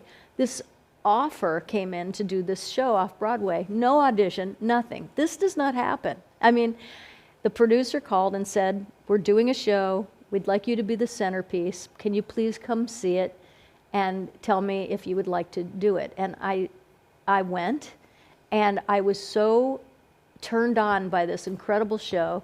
I saw the producer right after that, and I said, I'm in. I want to do it. And I ended up doing this show, and honestly, it was the best show, and I loved it. And it became a Broadway hit within just a few weeks. I mean, an off-Broadway hit. The biggest show off-Broadway quickly. And that gave me I realized that I was over my stage fright, and that gave me, the opportunity to say, this is what I want to do. I want to be a live entertainer. Finished studying hypnosis. Now I'm going to just tell you that we're going to hit into the video because I will show you what I do now because it's really fun. So Todd's going to roll this, and I'm not sure what's first because I have only taken a quick look at it, but Seth put all this together and all of Debbie's stuff together. So here we go. This is what I do. I hypnotize people and I make them do ridiculous things. And it's Oh, fun. Sasha, welcome to Showbiz this weekend. We made our way to Broadway once again. Les Miserables now entering Actually- its 9th year. I can't believe that's been on Broadway that long. 2 new stars in it, a lady by the name of Katherine Cut Hicklin, that. making her Broadway debut, as well as Shen. Right, anyway, let me ask you this story. I gotta find out if this is true or not. You wanted to be on Broadway all your life. You're a TV star in the soap opera Loving, played the bad girl Tess Wilder, but you wanted to be on Broadway. Yeah, I did. But you weren't a professional singer. No. So how did you get here? Well, I had seen this show 11 times, and I fell in love. And I started studying with a voice teacher named Tad Motika here in New York City. He's an opera coach. And I told him that I had very specific goals and asked him if he would be honest with me about whether or not I could do it. And he said he felt that I would be able to sing in this caliber in about a year. And that was 15 months ago. And here you are. And here I am. That's an amazing story. He took my childhood in his stride. We want to mention that in addition to doing this show every single day, you're still on Loving. Right. I don't know how you do both, but you're doing it. Yeah. And we don't want to wear you out. Okay. Okay. Thank you, Katherine Hicklin. All right, so this is one of the things I do. But, well, I actually have. Let me tell you. Okay, what happened? There we What go. I'd like to do is ask somebody out there if you have a dollar bill. Do you have a dollar bill? Anybody in your look at everyone's like, no, I paid by Apple Wallet. I got the dollar. Right here. Okay. Awesome. I'd like you to put that in there. Hold it up one time there. Put it in there. Good. Then I'd like you to just put that, if you would. What's your name? Sam. Hi, Sam. How are you? You're cute. All right. I can turn you in a minute. Just kidding. I know. That's right. Just put that in your pocket somewhere. Perfect. Love it. Okay. Here we go. I'm still here. Sam, will you do me a favor? Yes. Can you please take out your, the envelope that's in your pocket? Okay. Let's talk about this. Now, you're going to need to get in the light, I think. You put $1 in there, and you've had it ever since. Would you please open the envelope? Take out your $1. And what I'd like you to do is unfold it. And hold it up to the light for yourself. There's a serial number on it. Yes? Can you look at it and concentrate on it? This is a very important thing to do, is look at light through somebody's eyes. Very important. Concentrate on the, is there a letter at the top? Is it a letter? Is it an F like Frank? 3? 9? 5? Concentrate, Frank. 1, 4. No. 1. I see a 2 and an 8 and a 4. Yes? And an A? Yeah. Close enough. Thank you so much. Thank you very much. All right, so that's mentalism, and now hypnosis, which is really fun. Nice and stiff and rigid, that's how I want your body. Just your body. Just go as I said. Here's the 7 o'clock show. mistakes. So let's just give me a break, okay? That's right. Legs like steel rods. That's right. Get you. Yeah, there you go. Now, little Joe, you've been very bad, okay? I just want you to know that. All right, at the count of 3, you're going to wake up, Josephine, and you're going to be Miss America. At the count of 3, you're going to pop your eyes open. 1, 2, and 3. You are Miss America. Isn't it wonderful? Say hi, everybody. Oh, yeah. That's right. Oh, Joe. It's Josephine. Over here. Say hi, everybody. Oh, you have the press out there. You forgot to put your lipstick on, and let me tell you, you're getting your picture taken. It's going to be absolutely amazing. Oh, make it pretty, make it pretty, make it pretty.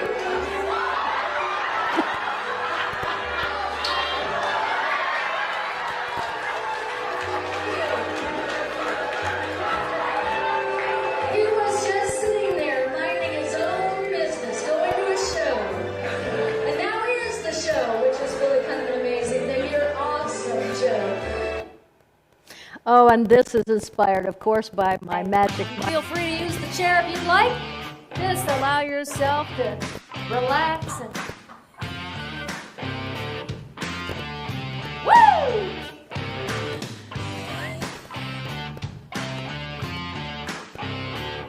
That's working it. That's what I'm talking about.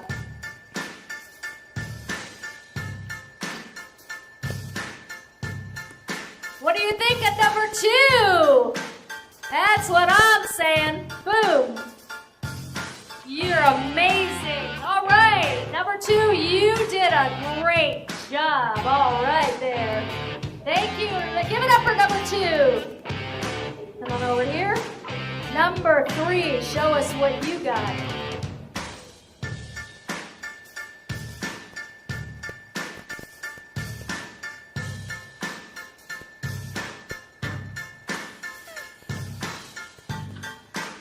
Oh yeah, a little inspiration.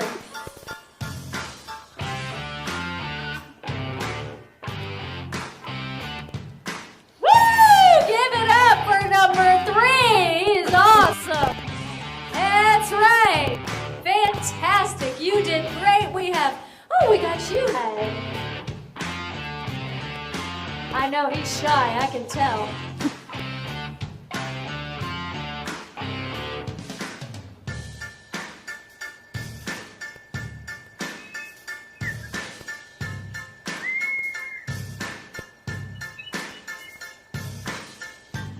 Are you glad you're not up here?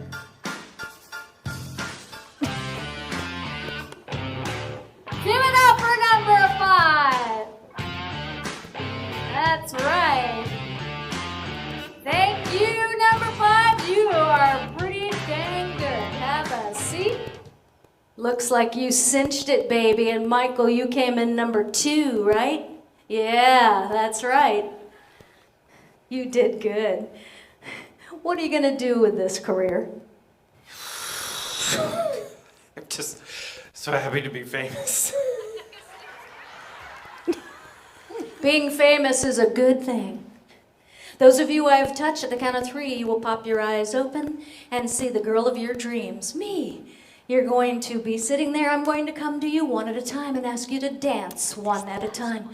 You will take that dance, take my hand, and it'll be the best dance of your life so far. Remember, I'm who you want me to be. Those of you I have not touched, remain in your seats with your eyes closed, resting and relaxing, knowing you all did an incredible job so far.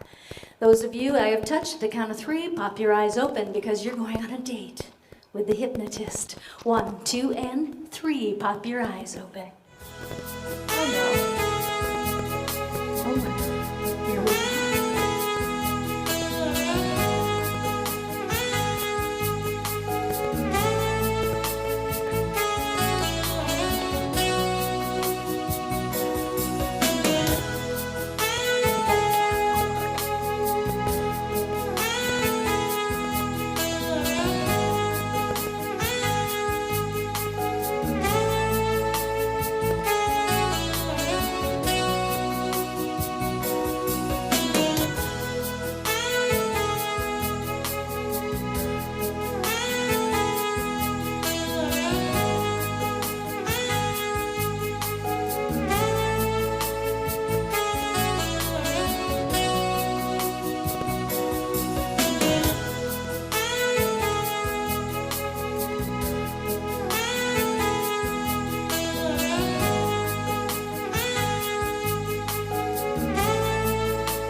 That's what it's like to date me.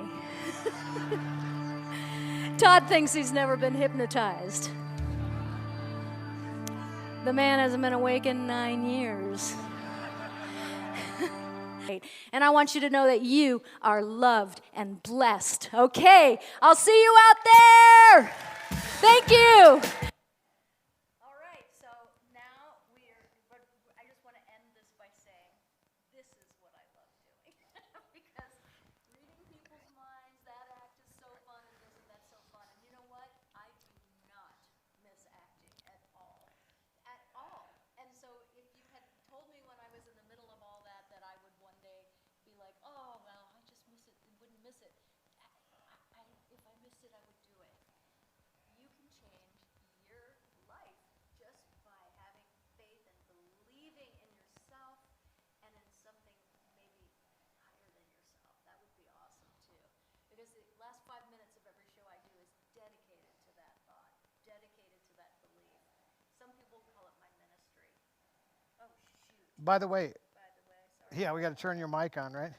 By the way, those two words, Yes, belief and sorry. faith, are very, very close. Believe in faith, yes. Those two words play off each other, but they're also very similar. They're action words in invisible things. Because you're believing in something that you can't see, that's faith, but just believing, period. Yep. But now believing in things you can see, that doesn't require any faith. But believing in things you can't see, now there you go. Right, and I love what I do so much now. I love what I do. I can't wait to go do a show when I'm going out for the summer anywhere. This is why, if you want to change your life, you can. You can do it. I am telling you, I can't, if anyone had told me when I was a little girl that I'd be doing this for a living now, mind reading shows and hypnosis shows, I'd be like, what? But I was inspired by performers that do this. And so just think about what inspires you. Think about what turns you on. Think about what you would do if you didn't have to worry about making a living, because that can turn your I don't know what I want into I know exactly what I would want. And, you know, that's the beginning of it, is just knowing what you want. Yes. My mic? It's on. Oh, let me just check it. Okay. Yeah, it's on. I think it's on. Yeah, you're on. Anyway, so I know the show is long and we're going to give stuff away now, but I just really wanted, huh? It's on. There's a poll? So the poll is, would there you was a guys poll. get hypnotized by Kat? And 55% said yes, and 45% said Hell no. I think that's really great. 55%, I'll be coming to a city near you, so make sure you come on down and let me give it a try with you, because it's really fun. Anyway, I hope we gave you some laughs tonight. At some point. You know what? You've been hypnotized for 15 years come January. You don't even know it, do you? It comes in handy. Yeah. Wake up. No, I'm perfectly No, fine. it's wake up. All right. So anyway, let's give stuff away. I hope that you enjoyed the show tonight as much as we enjoyed putting it together. And Todd, this was all kind of a surprise for you, because you were working all week and you didn't know what we'd do. Okay, you're looking at a wheel right now. This is the big wheel, right, Ryan? Yeah, we're doing the. Okay. So if you entered the room tonight, okay. Made a comment. So if you made a comment tonight, your name popped up on the screen. Ryan and Kyle entered you on this wheel. We are going to spin this wheel 6 times. I'm going to give away 6 things tonight. Can I give away 6 of these tonight to make it fast? Sure. Okay. So I own a company called Cat Cosmetics, catcosmetics.com. And you are going to, if you are one of the 6 names that we choose, because this is a randomizer, your name is on the wheel. If you made a comment tonight, your name is on the wheel. Go ahead and spin it, Ryan. We're going to spin it 6 times. 6 people will win a $25 gift certificate to my website, catcosmetics.com. And so we will spin it 6 times, and then we're going to go to the super wheel. There's your first one. All right. Time out for low carb. Time out for low carb. You have won a $25 gift certificate. So what I need you to do is write to catandtoddlive@gmail.com. and give me your email address, and you will be sent a code that you can go to catcosmetics.com and get something, and you are going to love it. My next winner is Beth Hughes. Beth Hughes, you have won a $25 gift certificate. Make sure you write me at catandtoddlive@gmail.com, and we will send you your code for your $25 gift By the way, certificate. none of her makeup is low carb. So No, that's you're gonna right. have to choose something. I make the best makeup and skincare in the world. If I don't believe it, who will? And it is. I'm love winner. BD Paquin. BD Paquin, you are the third $25 gift certificate winner for catcosmetics.com. Write me at catandtoddlive@gmail.com and give me your email address. I'm so excited. You have to write in to claim it. And so I've got the next one, which is Catherine Maxey. You have won a $25 gift certificate. Make sure you write in, send me your email, and we will get that out to you tomorrow. And let's see here. We are going now for the, which one? Is this 5, I believe, right? 5? Are we on 5? Yes. Babette Britton. Babette Britton, this is number 5. You have won a $25 gift certificate to catcosmetics.com. Start looking at it tonight so you can pick something out for yourself. But write me at catandtoddlive@gmail.com. Number 6. Give me your address, your email address. Number 6 is Choose Joy. Indeed, I agree with you. Choose Joy. If you have a choice, choose Joy. Choose Joy. You have won a $25 gift certificate. Write me at catandtoddlive@gmail.com and give me your email address, and we will send that to you. Go ahead and look at it tonight, catcosmetics.com. Oh, here comes the big Okay, wheel I'm now. bringing Kyle in for the super wheel, okay? We can hear you, Kyle, so you can do your thing. Yes, so Kyle, he's just on like a 7-second delay, but here we go. Now the super wheel, these are the people that donated last week in our donations of the people we've been reading your By the way, names. what are we giving away here? I don't even know. And we are giving away, I'm not going to say what we're giving away All until right, we get so the you have wiener. it. So those names are on there last week. If your name is on this wheel, Kyle, go ahead and take it from here. We can hear you, Kyle. Oh, shoot. Kyle can't hear me. That's okay. It is what it is. Oh, There it good. is. Kyle's on the call. There Good, it is. good. Okay, Jay Van Devere. Jay Van Devere, you are the winner of the Super Wheel, and you have won a copy. Signed. Oh my gosh. You have won a signed copy of Unsinkable. Debbie signed this copy. Wow, that is awesome. Jay Van Devere, you are the winner of the Super Wheel this week, and I want to thank everybody that donated last week that's on this wheel. Thank you so much. We are so grateful for you, and we're grateful for every one of you that watches the show. Now, I do want to just read a few more names before we end because we had more donators, and I always want to. You did? You wrote them down? That's. Oh, that's awesome. Thank you so much.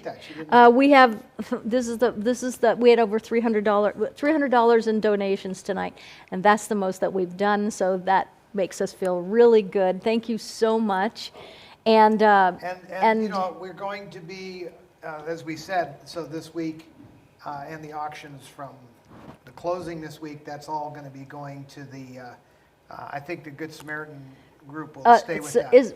Now, people, Samaritan's Purse is the name of it, It's a yes. strange name, but we're going with it. No, and not really. When you think about it, it's Well, pretty awesome. Yeah, what I think about is, like, my mother was pals with Billy Graham. He was a righteous person.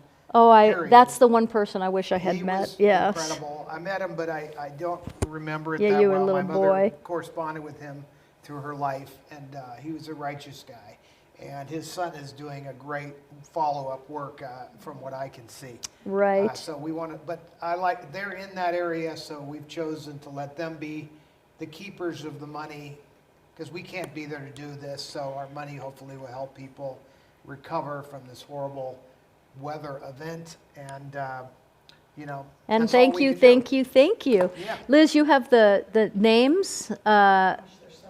Okay, well, you know where we ended bring 'em off. up Can here, you Liz. bring it up Bring to it me? to her. Thank you so much. A lot of people that donated. Yes. Several came back and donated again several more times. Oh, I know, so we will go ahead and, So I think you left off. I left, Well, these are all new up top. These are all new ones here. And I think you left off right here, Terry Dixon. Terry Dixon, okay. Joe Stocking, thank you so much. Terry Dixon, thank you. Debbie Lewis again, thank you so much.